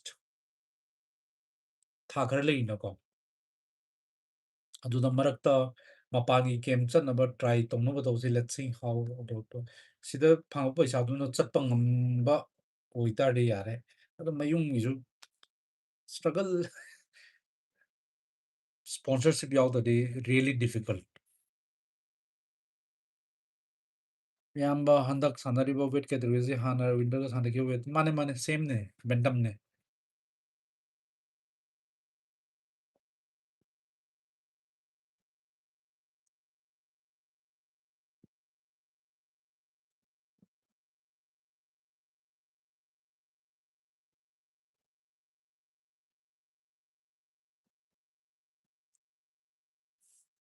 ꯑꯗꯨꯅꯤꯗ ꯃꯌꯥꯝ ꯑꯩꯁꯨ ꯋꯥꯔꯦ ꯋꯥꯔꯦ ꯍꯥꯏꯕꯗꯤ ꯐꯠꯇꯦ ꯍꯥꯏꯕꯅꯤ ꯑꯗꯣ ꯌꯦꯡ ꯑꯦꯛꯁꯥꯏꯇꯦꯠ ꯑꯣꯏꯕꯒꯤ ꯍꯥꯏꯖꯕꯅꯤꯀꯣ ꯃꯌꯥꯝ ꯀꯣ ꯍꯌꯦꯡꯁꯦ ꯁꯣꯏꯗꯅ ꯉꯝꯕ ꯑꯣꯏꯁꯅꯨ ꯑꯩꯈꯣꯏꯁꯦ ꯉꯝꯁꯨ ꯉꯝꯒꯅꯤ ꯊꯥꯖꯩ ꯑꯗꯨꯒ ꯑꯦꯠ ꯗ ꯁꯦꯝ ꯇꯥꯏꯝ ꯃꯤꯁ ꯇꯧꯕꯤꯒꯅꯨ ꯄꯨꯡ 3:30ꯁꯦ ꯁꯥꯔꯞꯅꯤꯀꯣ ꯑꯩ ꯍꯟꯖꯟ ꯍꯟꯖꯟꯅ ꯍꯥꯏꯒꯦ ꯀꯥꯎꯕꯤꯕ ꯌꯥꯎꯔꯝꯒꯅꯤ ꯅꯠꯇ꯭ꯔꯒ ꯍꯧꯖꯤꯛꯇ ꯆꯪꯉꯛꯄ ꯌꯥꯎꯔꯅꯤ ꯕꯦꯟꯁꯟꯁꯨ ꯍꯧꯖꯤꯛ ꯂꯥꯛꯏꯁꯨ ꯒꯨꯗ ꯏꯚꯅꯤꯡ ꯇꯥꯃꯣ ꯒꯨꯗ ꯏꯚꯅꯤꯡ ꯍꯌꯦꯡ ꯁꯣꯏ ꯌꯥꯗꯦꯀꯣ ꯍꯌꯦꯡ 3:30ꯗꯅꯦ 3:30 PM ꯖꯄꯅꯤꯁ ꯍ꯭ꯌꯨꯔꯣ ꯃꯤꯌꯥꯒꯨꯆꯤꯒ ꯑꯩꯈꯣꯏ ꯆꯨꯡꯔꯦꯡ ꯀꯣꯔꯦꯡꯒ 3:30 PM ꯁꯥꯔꯞ ꯁꯣꯅꯤ ꯂꯤꯐꯇ ꯌꯦꯡꯕꯤꯌꯣ ꯔꯣꯗ ꯇꯨ UFC ꯐꯥꯏꯠ ꯏꯌꯥꯝꯕ ꯄ꯭ꯔꯣꯁꯦꯁ ꯋꯤꯟ ꯑꯣꯏꯇꯥꯔꯗꯤ ꯀꯌꯥꯃꯨꯛ ꯐꯪꯒꯅꯤꯅ ꯑꯦꯛꯁꯄꯦꯛ ꯍꯥꯏꯕ ꯅꯠꯇꯦ ꯑꯦꯛꯁꯄꯦꯛ ꯍꯥꯏꯒꯗꯕ ꯑꯦꯛꯁꯄꯦꯛ ꯇꯧꯒꯦ ꯑꯗꯣ ꯃꯌꯥꯝ ꯀꯠ ꯂꯩꯈ꯭ꯔꯅꯤ ꯖꯤꯝꯒꯤ ꯀꯠ ꯑꯗꯒꯤ ꯃꯥꯒꯤ ꯍꯧꯖꯤꯛ ꯄꯦꯅꯥꯜꯇꯤꯒꯤ ꯀꯠ ꯑꯁ ꯃꯥ ꯐꯪꯒꯗꯕ ꯑꯦꯃꯥꯎꯟꯇꯨꯒꯤ ꯇꯪꯈꯥꯏꯃꯨꯛꯇꯪ ꯐꯪꯒꯅꯤ ꯃꯥ ꯍꯧꯖꯤꯛ ꯑꯦꯖꯦꯟꯠꯀꯤ ꯀꯠ ꯂꯥꯛꯑꯅꯤ ꯑꯗꯒꯤ ꯍꯧꯖꯤꯛꯀꯤ ꯋꯦꯠꯀꯤ ꯄꯦꯅꯥꯜꯇꯤꯒꯤ ꯀꯠ ꯂꯥꯛꯑꯅꯤ ꯃꯥꯒꯤ ꯖꯤꯝꯒꯤ ꯀꯠ ꯂꯥꯛꯑꯅꯤ ꯑꯗꯨ ꯃꯌꯥꯝꯗꯣ ꯈꯔ ꯇꯪꯈꯥꯏ ꯈꯤꯇꯪ ꯐꯪꯗꯣꯏꯅꯤ ꯁꯤ ꯄꯩꯁꯥꯒꯤ ꯅꯠꯇꯦ ꯁꯤ ꯏꯁꯄꯦꯁꯦꯜꯂꯤ ꯔꯣꯗ ꯇꯨ UFCꯁꯤꯗꯤ ꯏꯠꯁ ꯑ ꯑꯣꯅꯔ ꯑꯦꯟ ꯏꯠꯁ ꯑ ꯃꯦꯇꯔ ꯑꯣꯐ ꯄ꯭ꯔꯥꯏꯗ ꯁꯤꯒꯤꯅꯦꯕ ꯄꯩꯁꯥ ꯇꯥꯟꯕꯩ ꯅꯠꯇꯦꯕ ꯁꯤꯗꯤ ꯁꯤ ꯌꯥꯎꯕ ꯐꯪꯕ ꯏꯠꯁꯦꯜꯐ ꯏꯁ ꯑꯦꯟ ꯑꯣꯅꯔ ꯌꯥꯎꯒꯦ ꯍꯥꯏꯕ ꯐꯪꯕꯗꯨꯁꯦ ꯑꯇꯣꯞꯄ ꯃꯐꯝꯗꯗꯤ ꯅꯪ ꯂꯩꯗꯅꯀꯣ ꯑꯇꯣꯞꯄ ꯃꯐꯝꯗꯁꯨ ꯂꯩ ꯑꯇꯩ ꯄ꯭ꯔꯣꯃꯣꯁꯟ ꯑꯇꯣꯞꯄ ꯈꯤꯇꯪ ꯍꯥꯏꯗꯤ ꯍꯧꯔꯛꯂꯤꯕ ꯄ꯭ꯔꯣꯃꯣꯁꯟꯗ ꯑꯗꯨꯝ ꯑꯩꯈꯣꯏ ꯌꯥꯎꯒꯦ ꯈꯣꯠꯀꯦ ꯍꯥꯏꯔ ꯀꯥꯟꯗ ꯑꯗꯨꯝ ꯂꯩꯗꯅꯀꯣ ꯑꯗꯨꯝꯕ ꯐꯪꯕ ꯌꯥꯎꯋꯦ ꯁꯤꯒꯨꯝꯕꯁꯤꯗꯤ ꯌꯥꯎꯒꯦ ꯍꯥꯏꯔꯁꯨ ꯐꯪꯕ ꯅꯠꯇꯦ ꯌꯥꯎꯒꯦ ꯍꯥꯏꯔ ꯐꯪꯕ ꯅꯠꯇꯦ ꯁꯤꯗꯤ ꯄꯩꯁꯥ ꯄꯥꯏꯒꯦꯔꯥ ꯄꯥꯏꯔꯣꯏꯔꯥ ꯏꯐ ꯌꯣꯔ ꯄꯔꯐꯣꯔꯃꯦꯟꯁ ꯍꯥꯏꯗꯤ ꯃꯣꯏ ꯁꯤꯁꯇꯦꯝ ꯇꯣꯡꯉꯥꯜꯂꯦꯀꯣ ꯃꯣꯏ ꯍꯥꯎ ꯗ ꯁꯦꯂꯦꯛ ꯕꯠ ꯑꯩꯅ ꯌꯥꯎꯒꯦ ꯍꯥꯏꯔꯒ ꯌꯥꯎꯕ ꯐꯪꯒꯗꯕ ꯅꯠꯇꯦ ꯁꯣ ꯏꯠꯁ ꯄꯥꯔꯇꯤꯁꯤꯄꯦꯠ ꯇꯧꯕ ꯏꯠꯁ ꯑ ꯕꯤగ్ ꯊꯤꯡ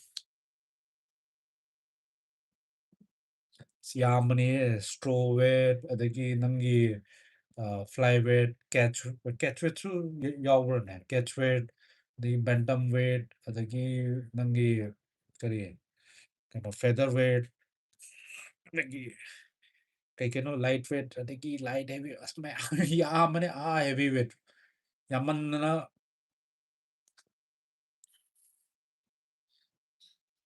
ꯔꯥꯏꯅꯣꯅ ꯋꯥꯏꯕꯗ ꯃꯥ ꯁꯔꯦꯟꯗꯔ ꯇꯧ ꯔꯥꯏꯅꯣꯅ ꯋꯥꯏꯕꯗ ꯃꯥ ꯁꯔꯦꯟꯗꯔ ꯇꯧꯖꯔꯛꯀꯅꯤ ꯅꯠꯇꯦ ꯌꯥꯝꯕ ꯄꯩꯁꯥ ꯇꯥꯟꯕꯒꯤ ꯍꯥꯏꯕ ꯅꯠꯇꯦꯗ ꯄꯤꯔꯛꯄꯗ ꯐꯪꯕ ꯄꯩꯁꯥꯗꯨꯅ ꯃꯥꯅ ꯇ꯭ꯔꯦꯅꯤꯡꯗ ꯊꯥꯗꯕꯅꯦ ꯃꯥꯅꯦ ꯊꯥꯗꯕꯨꯗꯤ ꯌꯥꯏ ꯕꯠ ꯑꯗꯣ ꯍꯧꯖꯤꯛ ꯐꯖꯅ ꯀꯠ ꯂꯩꯈ꯭ꯔꯦꯅꯀꯣ ꯃꯥꯏꯁꯨ 30% ꯍꯧꯖꯤꯛ ꯆꯠꯈ꯭ꯔꯅꯤ ꯂꯦꯠꯁ ꯁꯤ ꯃꯊꯪꯒꯤ ꯁꯤꯁꯦ ꯍꯣꯏ ꯃꯥꯅ ꯀꯩꯅꯣꯒꯨꯝꯕ ꯐꯥꯏꯠ ꯀꯥ ꯇꯥꯔꯗꯤ ꯍꯣꯏ ꯗꯕꯜ ꯐꯪꯉꯛꯄꯩ ꯆꯥꯟꯁ ꯂꯩꯅꯦꯕ ꯀꯥ ꯇꯥꯔꯗꯤ ꯍꯣꯏ ꯑꯗꯨ ꯑꯣꯏ ꯇꯥꯔꯗꯤ ꯅꯦꯛꯁ ꯐꯥꯏꯠꯀꯤ ꯃꯃꯥꯡꯗ ꯀꯦꯝ ꯑꯃ ꯆꯠꯄꯩꯗꯤ ꯌꯥꯏ ꯑꯗ ꯑꯇꯣꯞꯄ ꯃꯌꯥꯝ ꯍꯦꯜꯞ ꯇꯧꯕ ꯉꯝꯕ ꯇꯥꯔꯦ ꯃꯌꯥꯝ ꯇꯧꯕ ꯌꯥꯏ ꯀꯩꯅꯣ ꯀꯅꯥꯝ ꯇꯧꯗꯦ ꯑꯗꯨꯅ ꯀꯩ ꯍꯥꯏꯔꯨꯅꯦ ꯍꯥꯏꯃꯟꯗꯅ ꯇꯜꯂꯦ ꯏꯀꯥꯏꯔꯦ ꯐ꯭ꯂꯥꯏ ꯋꯦꯠꯁꯦ ꯀꯌꯥꯗꯣ ꯑꯩꯈꯣꯏ ꯗꯤꯅꯦꯁꯅ ꯁꯥꯟꯅꯕꯗꯣ 56ꯇꯣ 56ꯇꯣ ꯑꯗꯨꯅꯦ ꯑꯗꯒꯤ ꯏꯁꯇ꯭ꯔꯣ ꯋꯦꯠꯇꯨꯅ 52ꯔ ꯀꯌꯥꯅꯣꯝ ꯂꯩꯕꯅꯦ ꯃꯁꯥ ꯌꯥꯡꯕ ꯀꯥꯡꯕꯨꯒꯤ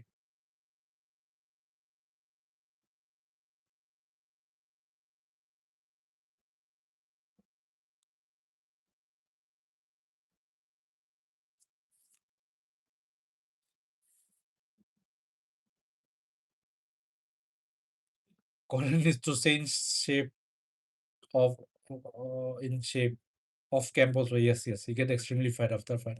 The thing is that what do you say? It's kind of hereditary. Like you see, some people tend to gain weight. Like see, usually I don't gain much. Right, I stay in this region. If I eat all junk also, for him it spikes. It spikes like crazy. Like if I remember 2024, uh, I gave him protein bar. Okay, protein bar. There was a change. I didn't get that particular fruit one, so I took the peanut one. So after that, next day, his went spiked by around 1.1 kilo something. It's crazy. Especially his weight variation is very crazy. You control करना बहुत मुश्किल है उसका. Some people tend to get, what do you say? Uh, some people tend to put on weight like crazy.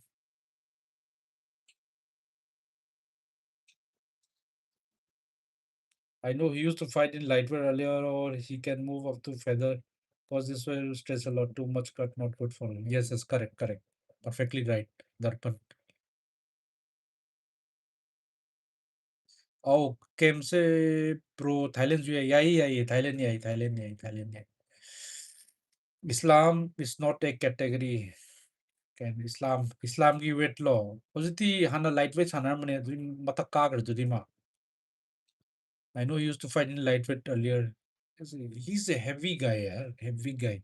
He doesn't look muscular, but he has that, like, typical, if I say, like, Ankalev, like, he's like Ankalev. You can't see any muscle or something, but they have, like, even Jones. You see, you don't see the thing. He's not muscular or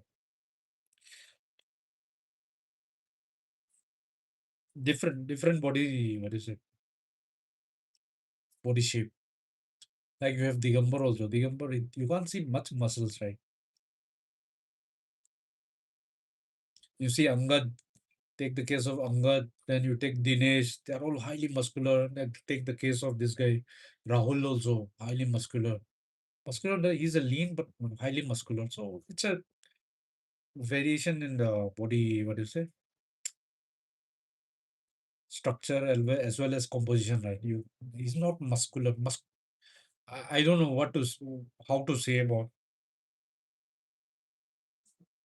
how to describe that. I have no, what do you say, proper description of that.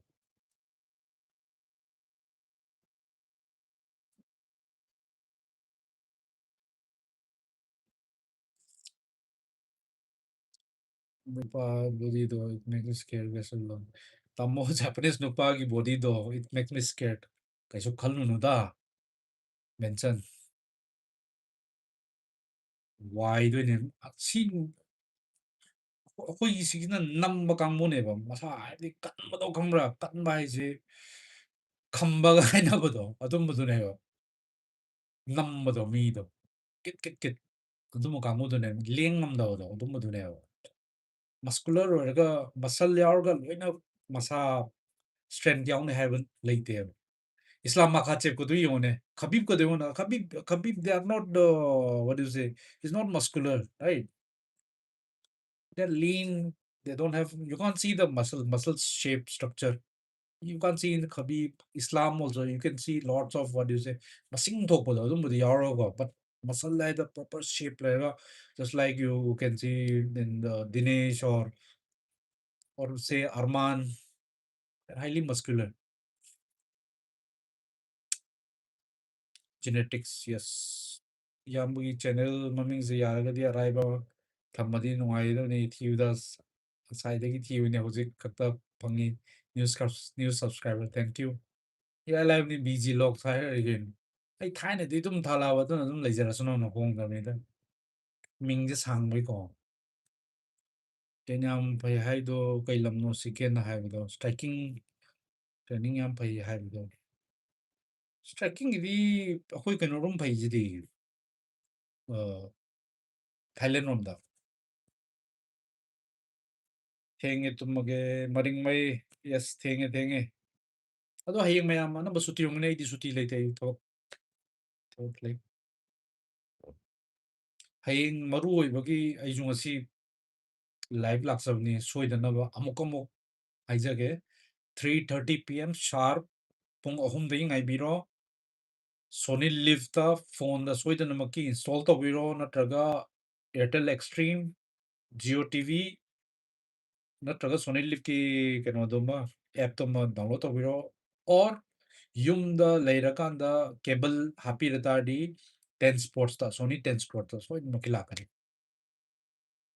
striking rotang came to gym from here and yan tadru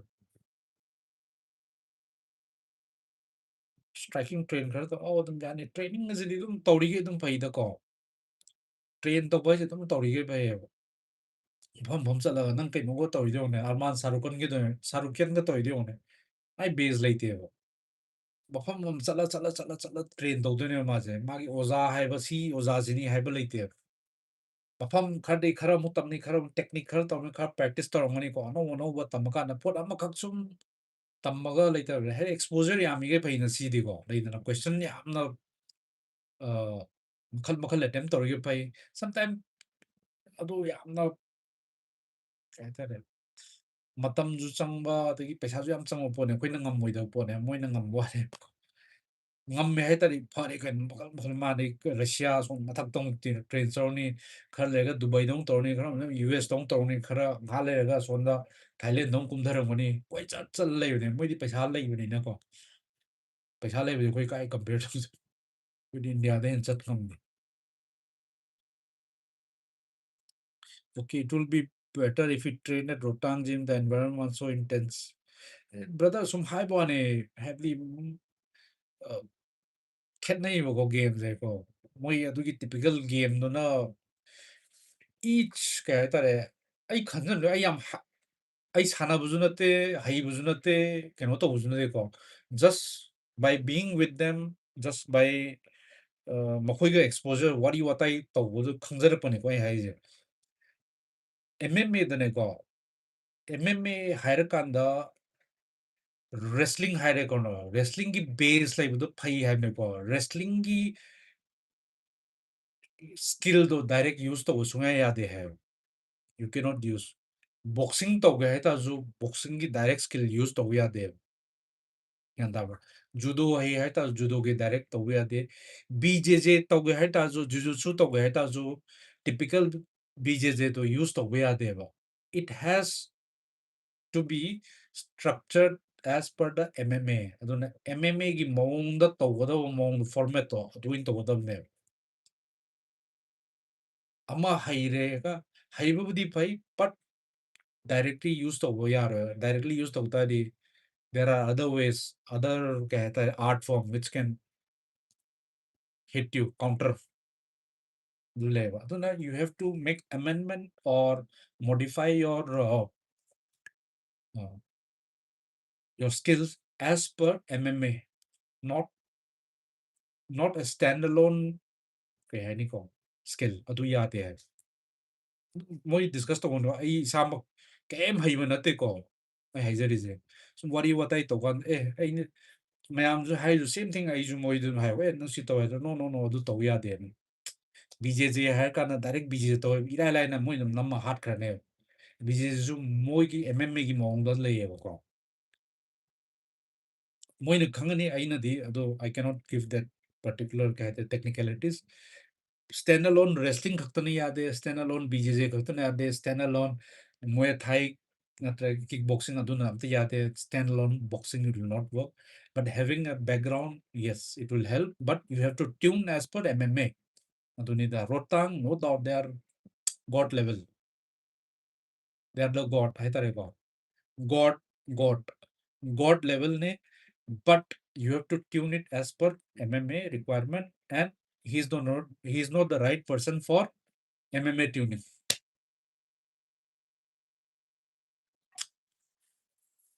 ꯇꯥꯃꯣ ꯅꯪꯁꯨ ꯆꯠꯄ ꯌꯥꯎꯗꯣꯏꯔꯣ ꯃꯥꯗꯤ ꯅꯍꯥꯟꯅ ꯆꯠꯈ꯭ꯔꯦꯍꯦ ꯑꯩ ꯁꯤ ꯂꯩꯁꯤꯗꯤ ꯌꯥꯎꯗꯦ ꯏꯌꯥꯝꯕ ꯄꯣꯊꯥꯔꯒꯦ ꯍꯌꯦꯡ ꯒꯨꯔꯨ ꯊꯥꯡꯕꯣꯏꯒ ꯄꯨꯟꯅ ꯌꯦꯡꯃꯤꯟꯅꯔꯒꯦ ꯐꯥꯏ ꯁꯤ ꯂꯩꯔꯦ ꯒꯨꯔꯨ ꯆꯦꯂꯥ ꯂꯩꯔꯦ ꯁꯤꯗ use what is useful from all martial and discard what is useless. No, you have to tune. Everything is useful, but you have to tune, fine tune as per the thing, and that comes from the practice and the experiences. The more experiences, the more exposure, the more fighter you meet, you will. So that's how this Arman and all they are doing, right? Even you take the case of Islam or Khabib, Moi fight camps, they do at least 2, 3 fight camp. Initial, they start from Dagestan, then they move to Dubai, then they go to the what do you say venue, that country where the fight is going to happen. Let's say America, America. Ita di mo sunido ni carton no ikay mo AK zulay na di ama ni carton ni zum lay ni mo gym. Atonda nataga Australia sa na Australia tamo atonda they divide into three had a different flavor just to get a structured what do you say fight. So not to discredit any art form, but for MMA you have to find tune. That's it. That's a takeaway.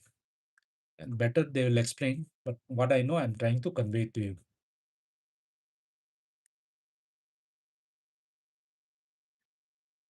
ꯐꯦꯟ ꯊꯥꯗ꯭ꯔꯤꯁꯦ ꯀꯩꯒꯤꯅꯣ ꯑꯩ ꯑꯦ ꯁꯤ ꯊꯥꯔꯤꯌꯦ ꯐꯦꯟ ꯊꯥꯔꯗꯤ ꯃꯈꯣꯟ ꯊꯣꯛꯀꯅꯤꯅꯀꯣ ꯑꯗꯨꯒꯤꯅꯤꯗ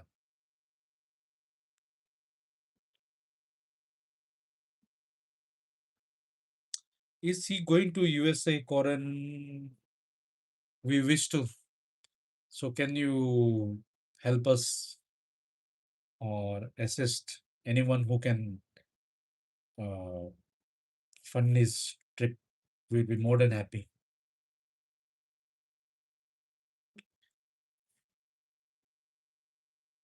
ꯑꯩꯗꯤ enjoy ꯉꯝꯗꯧ ꯑꯩꯗꯤ enjoy ꯉꯝꯗꯧ ꯑꯦꯟ ꯂꯥꯏꯐ ꯀꯩꯅꯣ ꯒ꯭ꯌꯥꯟ ꯇꯥꯗ꯭ꯔꯦ ꯕ꯭ꯔꯣ ꯀꯩ ꯍꯥꯏꯇꯥꯔꯦ ꯁꯤꯗ ꯏꯪꯂꯤꯁꯇ ꯑꯣꯏꯅ ꯊꯣꯛꯂꯛꯑꯦꯕꯀꯣ ꯑꯗꯣ ꯃꯔꯣꯟ ꯃꯔꯤ ꯁꯝꯅꯗ꯭ꯔꯦꯕ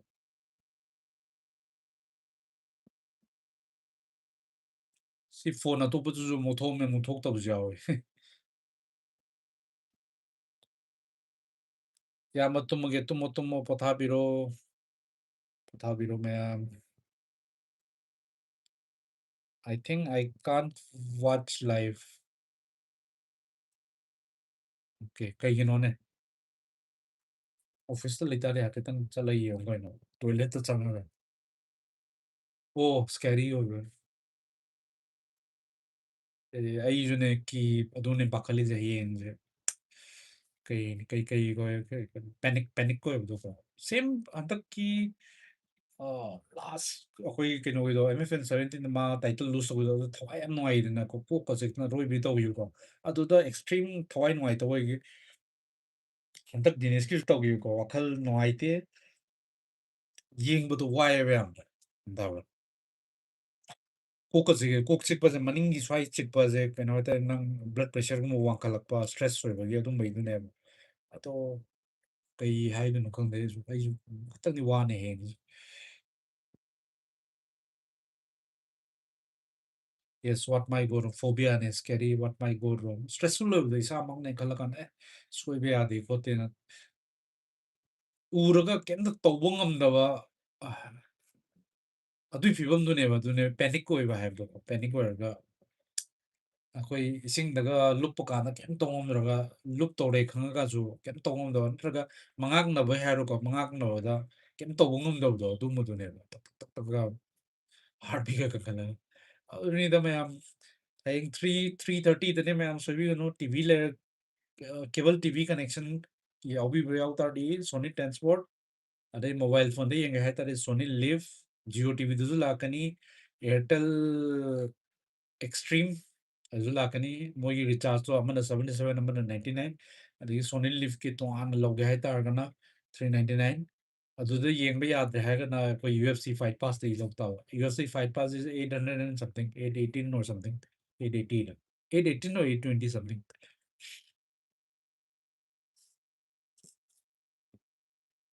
ꯑꯁ ꯁꯥꯡꯉꯦꯍꯦ ꯃꯌꯥꯝ ꯄꯨꯡ ꯑꯅꯤ ꯁꯨꯗꯣꯔꯦ ꯑꯩ ꯋꯥꯔꯤ ꯁꯥꯔꯤꯁꯦ ꯃꯌꯥꯝ ꯕꯣꯔ ꯑꯣꯏꯗ꯭ꯔꯤꯕꯣ ꯑꯗꯣ ꯁꯕꯁꯀ꯭ꯔꯥꯏꯞ ꯇꯧꯗꯕ ꯏꯆꯤꯟ ꯏꯅꯥꯎꯁꯤꯡ ꯑꯝꯇ ꯁꯕꯁꯀ꯭ꯔꯥꯏꯞ ꯇꯛ ꯇꯛ ꯇꯛ ꯇꯛ ꯇꯧꯁꯜꯂꯝꯃꯣ ꯑꯩꯁꯨ ꯌꯥꯝ ꯀꯟꯅ ꯀꯟꯇꯦꯟ ꯍꯥꯞꯇꯅ ꯍꯟꯗꯛꯁꯦ ꯌꯥꯝꯅ ꯀꯩ ꯍꯥꯏꯅꯤ ꯁꯤꯒꯤ ꯃꯇꯥꯡꯁꯤꯗꯁꯨ ꯌꯥꯝꯅ ꯀꯩꯅꯣ ꯑꯣꯏꯈꯤꯕꯀꯣ ꯑꯦꯡꯒꯦꯖ ꯑꯣꯏꯔꯀꯥꯟꯗ ꯋꯥꯈꯜꯁꯦ ꯁꯨꯝ ꯑꯗꯒꯤ ꯑꯦꯛꯁꯇ꯭ꯔꯤꯝ ꯍꯤꯠꯁ ꯑꯣꯏꯔꯅꯀꯣ ꯗꯦꯜꯂꯤꯁꯦ ꯑꯗꯨꯅ ꯀꯟꯇꯦꯟꯁꯨ ꯑꯩ ꯍꯥꯞꯇ꯭ꯔꯕꯅꯦꯕ ꯍꯧꯖꯤꯛꯇꯤ ꯁꯥꯃꯟꯕꯁꯤꯗ ꯑꯗꯒꯤ ꯄ꯭ꯂꯁ ꯁꯤꯒꯤ ꯍꯧꯖꯤꯛ ꯆꯠꯊꯔꯤꯕ ꯖꯤꯔꯣ ꯇꯨ ꯁꯤꯒꯤ ꯃꯌꯥꯝ ꯑꯃ ꯀꯣ ꯑꯗꯨꯒꯤꯁꯨ ꯁ꯭ꯇ꯭ꯔꯦꯁꯐꯨꯜ ꯈꯔ ꯑꯣꯏꯌꯦꯕ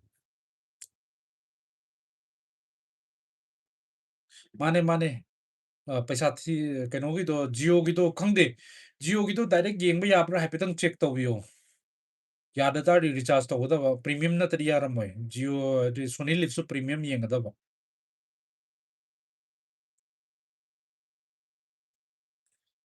ꯍꯧꯖꯤꯛꯇ ꯆꯪꯉꯛꯇ ꯉꯥꯏꯔꯤ ꯁꯗꯥꯅꯟꯗ ꯂꯨꯋꯥꯡ ꯊꯧꯅꯥꯖꯝ ꯑꯧ ꯁꯗꯥꯅꯟꯗ ꯍꯌꯦꯡ ꯄꯨꯡ ꯀꯩꯅꯣꯅꯤꯀꯣ ꯅꯨꯡꯊꯤꯜꯒꯤ ꯄꯨꯡ 3:30ꯒꯤ ꯐꯥꯏꯠꯅꯤ ꯁꯣꯅꯤ ꯂꯤꯞꯇ ꯌꯦꯡꯕꯤꯌꯣ ꯆꯨꯡꯔꯦꯡ ꯀꯣꯔꯦꯟꯒꯤ ꯐꯥꯏꯠ ꯂꯩ ꯍꯌꯦꯡ ꯔꯣꯗ ꯇꯨ UFC ꯖꯥꯄꯅꯤꯁ ꯃꯆꯥ ꯍꯤꯔꯣ ꯃꯤꯌꯥꯒꯨꯆꯤ ꯍꯥꯏꯕ ꯐꯥꯏꯇꯔ ꯑꯃꯒ 7-0ꯅꯤ ꯑꯟꯗꯤꯐꯤꯇꯦꯠ ꯐꯥꯏꯇꯔ ꯑꯃꯒ ꯍꯌꯦꯡ ꯐꯥꯏꯠ ꯂꯩ ꯔꯣꯗ ꯇꯨ UFCꯒꯤ ꯄꯨꯡ 3:30 ꯁꯥꯔꯞ ꯑꯗꯨꯅ ꯐꯣꯟꯗ ꯌꯦꯡꯕꯤꯒꯦ ꯍꯥꯏꯇꯥꯔꯗꯤ ꯁꯣꯅꯤ ꯂꯤꯞꯇ ꯌꯦꯡꯕꯤꯌꯣ ꯑꯣꯔ ꯇꯤꯚꯤꯗ ꯌꯦꯡꯒꯦ ꯍꯥꯏꯔꯒꯅ ꯑꯩꯈꯣꯏꯒꯤ ꯁꯣꯅꯤ ꯇ꯭ꯔꯥꯟꯁꯄꯣꯔꯠ ꯑꯩꯈꯣꯏꯒꯤ ꯀꯩꯅꯣꯗꯣ ꯀꯦꯕꯜ ꯑꯗꯨꯅꯦꯗ ꯑꯣ ꯐꯤꯂꯤꯄꯤꯟꯁ ꯃꯆꯥꯗꯨꯁꯨ ꯐꯖꯩꯑꯕ ꯑꯩ ꯌꯦꯡꯗ꯭ꯔꯤꯌꯦ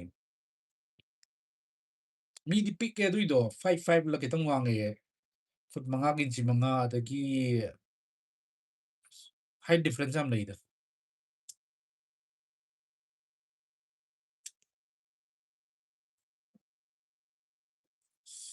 ꯁꯤ ꯃꯉꯥꯏ ꯃꯌꯥꯝ ꯑꯇꯩ ꯀꯔꯤ ꯋꯥꯔꯤ ꯂꯩꯕꯤꯔꯤꯒꯦ ꯍꯥꯏꯐꯦꯠꯇꯪ ꯀꯩꯅꯣ ꯇꯧꯕꯤꯌꯨ ꯁꯕꯁꯀ꯭ꯔꯥꯏꯞ ꯇꯧꯗꯕꯁꯤꯡꯅ ꯁꯕꯁꯀ꯭ꯔꯥꯏꯞ ꯇꯧꯁꯟꯕꯤꯔꯝꯃꯣ ꯅꯨꯡꯁꯤꯕꯤꯗꯨꯅ ꯃꯈꯥ ꯇꯥꯕ ꯑꯩ ꯍꯌꯦꯡꯁꯦ ꯁꯣꯏꯗꯅꯃꯛꯀꯤ ꯉꯝꯕ ꯑꯣꯏꯅꯕ ꯀꯩꯅꯣ ꯇꯧꯕꯤꯌꯨ ꯏꯁꯣꯔ ꯅꯨꯡ ꯈꯣꯏꯔꯝꯕꯤꯌꯨ ꯀꯩꯅꯣ ꯇꯧꯕꯤꯌꯨ ꯔꯤꯀ꯭ꯋꯦꯁꯅꯤꯀꯣ ꯇꯧꯒꯗꯕꯅꯤ ꯍꯥꯏꯕ ꯔꯤꯀ꯭ꯋꯦꯁꯅꯤ ꯇꯝꯕ ꯉꯝꯗꯦꯕ ꯁꯤꯗꯤ ꯏꯠꯁ ꯑꯣꯜ ꯀꯩ ꯍꯥꯏꯇꯥꯔꯦ ꯁꯤꯕꯨ ꯌꯧꯕ ꯍꯥꯏꯁꯤꯁꯨ dream so sometimes dream come true and it will be ꯀꯔꯤ ꯍꯥꯏꯅꯤꯀꯣ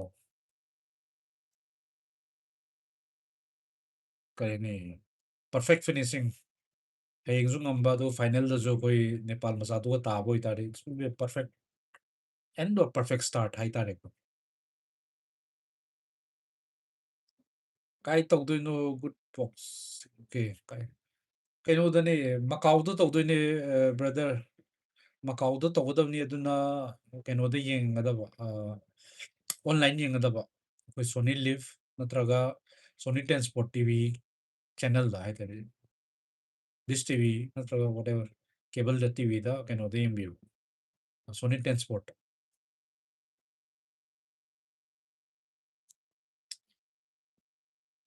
ꯍꯌꯦꯡ ꯂꯣꯝꯗꯗꯤ ꯑꯩꯗꯤ MMA ꯐꯥꯏꯠꯇꯤ ꯄꯥꯛ ꯌꯦꯡꯂꯔꯣꯏ ꯏꯌꯥꯝꯕ ꯀꯩꯁꯨ ꯈꯜꯂꯨꯅꯨꯗ ꯍꯦꯟꯖꯟꯅ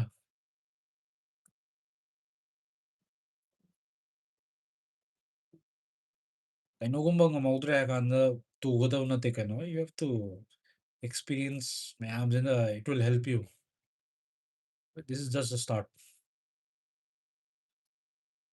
ꯑꯗꯨ ꯍꯟꯕ ꯐꯠꯇꯦꯕ ꯄꯔꯁꯤꯚꯔꯦꯟꯁ ꯍꯥꯏꯕ ꯑꯃ ꯂꯩꯕꯁꯤ DSR ꯀꯌꯥꯗꯅꯣ ꯐꯥꯏꯠꯁꯦ ꯑꯣꯖꯥ ꯐꯥꯏꯠ ꯉꯝꯂꯗꯤ ꯑꯩꯅ ꯁꯕꯥꯟꯗ ꯇ꯭ꯔꯤꯠ ꯇꯧꯔꯦ ꯍꯥꯏ ꯌꯥꯏꯌꯦ ꯗꯦꯠ ꯀꯌꯥꯗꯅꯣ ꯗꯦꯠ ꯍꯌꯦꯡꯅꯦ ꯍꯌꯦꯡ ꯗꯦꯠ 19 ꯅꯨꯃꯤꯠ ꯀꯌꯥꯅꯤ ꯒꯦꯞ ꯂꯩꯒꯦ ꯐꯥꯏꯠ ꯑꯃ ꯉꯝꯕ ꯃꯇꯨꯡ ꯅꯦꯛꯁ ꯐꯥꯏꯠ ꯊꯥ 2-3 ꯂꯩꯅꯤ ꯃꯊꯪꯒꯤ ꯑꯣꯒꯁꯇ ꯑꯣꯒꯁ ꯑꯗꯨꯋꯥꯏ ꯇꯥꯕꯅꯦ ꯖꯨꯂꯥꯏ ꯑꯣꯒꯁꯇ ꯀꯌꯥꯝ ꯑꯣꯏꯕꯅꯦ ꯁꯣ ꯑꯗꯨꯅ ꯊꯥ 2-3ꯗꯤ ꯒꯦꯞ ꯂꯩꯅꯤ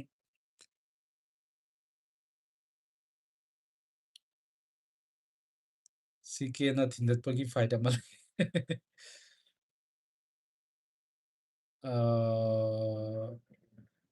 ꯗ ꯐꯥꯏꯇꯤꯡ ꯂꯩꯅ ꯑꯩ ꯈꯥꯌꯤꯡ ꯆꯥꯟ ꯑꯩ ꯀꯥꯎꯔꯣꯏꯀꯣ ꯅꯪ ꯍꯧꯖꯤꯛ ꯍꯥꯏꯈꯤꯕꯁꯦ ꯁꯞꯗꯥꯔꯖꯤꯡꯒꯤ ꯇ꯭ꯔꯤꯠꯇꯨꯃꯗꯤ ꯑꯩ ꯀꯥꯎꯔꯔꯣꯏ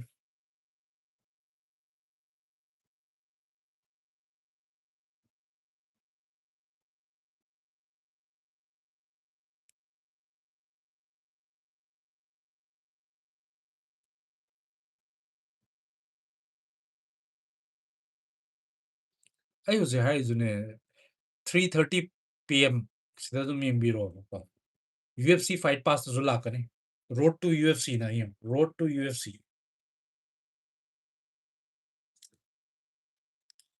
ꯁꯕꯁꯀ꯭ꯔꯤꯞꯁꯟ ꯌꯥꯎꯗꯗꯤ ꯌꯥꯔꯣꯏ ꯕ꯭ꯔꯗꯔ ꯍꯥꯏꯗꯤ ꯑꯦꯅꯤ ꯆꯦꯅꯦꯜ ꯌꯦꯡꯕ ꯀꯥꯟꯗꯀꯣ ꯁꯣꯅꯤ ꯂꯤꯞꯁꯨ ꯄ꯭ꯔꯤꯃꯤꯌꯝ ꯆꯦꯅꯦꯜ ꯌꯥꯎꯗ꯭ꯔꯗꯤ ꯌꯥꯗꯧ ꯃꯥꯟꯗꯦ ꯑꯦꯟ UFC ꯐꯥꯏꯠ ꯄꯥꯁ ꯂꯧꯗ ꯇꯥꯔꯗꯤ UFC ꯐꯥꯏꯠ ꯄꯥꯁ ꯌꯥꯝ ꯑꯦꯛꯁꯄꯦꯟꯁꯤቭ ꯑꯣꯏꯕꯅꯦ 900 ꯁꯝꯊꯤꯡ ꯂꯩꯕꯅꯦ ꯊꯥ ꯑꯃꯈꯛꯀꯤ ꯁꯣ ꯏꯠꯁ ꯅꯣꯠ ꯋꯔꯠ ꯑꯗꯨꯗꯤ ꯂꯧꯕꯤꯔꯨꯅꯨ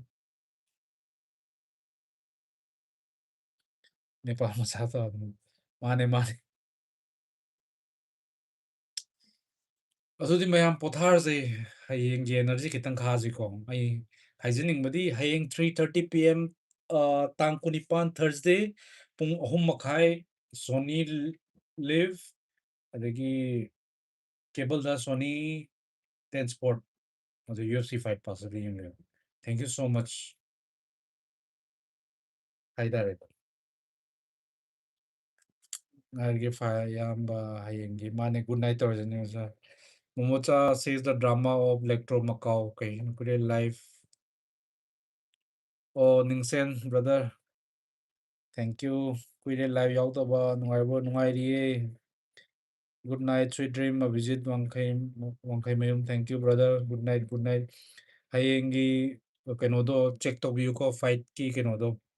Sony lift to yaubra yaudabra yaudra hetal download to viro at Airtel Extreme or Jio Paragana Jio TV do kenoto vio Jio TV download to vio do 77 rupees ki Sony lift ki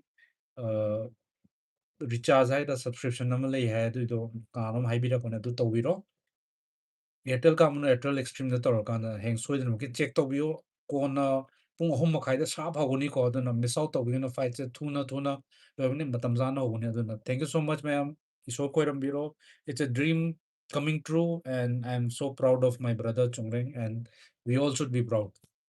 Good night, brother. It's raining. Oh, kamo ngasi Gurgaon da 44 degree lay kamai tungani. Adubudi. Good night yamba Benson. Kari haini sawa kusam tawne. To AC gumba yaudari kitang ni wani ko. AC gumba do rent gumba low yata re happy tang loksal lo. Tha karagi wi ko. At least August Ju June bau lor kafi ni da July mid July bau lor adung kan di nong tarani ko. So I'll suggest hꯧꯖꯤꯛꯀꯤ ꯊꯥ ꯑꯅꯤꯒꯨꯝꯕꯁꯤꯗꯤ ꯑꯦꯁꯤꯒꯨꯝꯕ ꯔꯦꯟꯠꯇ ꯂꯧꯕꯤꯔ ꯇꯥꯁꯨ ꯅꯠꯇ꯭ꯔꯥ ꯌꯥꯝ ꯇꯥꯡꯗꯕꯤꯗꯀꯣ ꯑꯗꯨꯃꯥꯏꯅ ꯇꯧꯕ ꯑꯣꯏꯗꯤ AC ꯌꯥꯎꯗ꯭ꯔꯗꯤ ꯌꯥꯝ ꯐꯔꯛ ꯇꯥꯅꯤ ꯅꯪꯒꯤ ꯕ꯭ꯂꯣꯋꯔꯅꯒ ꯌꯥꯔꯣꯏ ꯀꯔꯤꯕ ꯀꯨꯂꯔꯅꯒ ꯌꯥꯔꯣꯏ ꯁꯤꯗꯤ ꯑꯗꯨꯅꯤ ꯃꯌꯥꯝ thank you so much take care ꯍꯌꯦꯡ ꯀꯥꯕ ꯑꯣꯏꯁꯦ ꯉꯝꯕ ꯑꯣꯏꯁꯦ and let's celebrate it together and it's a proud moment and a matter of pride and we are all happy. I'm happy and we should all be happy and keep supporting. Thank you. Oh, ꯊꯦꯡꯃꯟꯈ꯭ꯔꯦ. Thank you ꯅꯤꯡꯁꯦꯟ ꯀꯣꯟꯅ ꯑꯃꯨꯛ ꯊꯦꯡꯅꯔꯁꯤꯀꯣ ꯈꯅꯥꯎꯁꯦ ꯀꯨꯏꯔ ꯃꯇꯨꯡꯗ ꯁꯥꯎ ꯌꯥꯗꯦ. Thank you brother. Bye bye.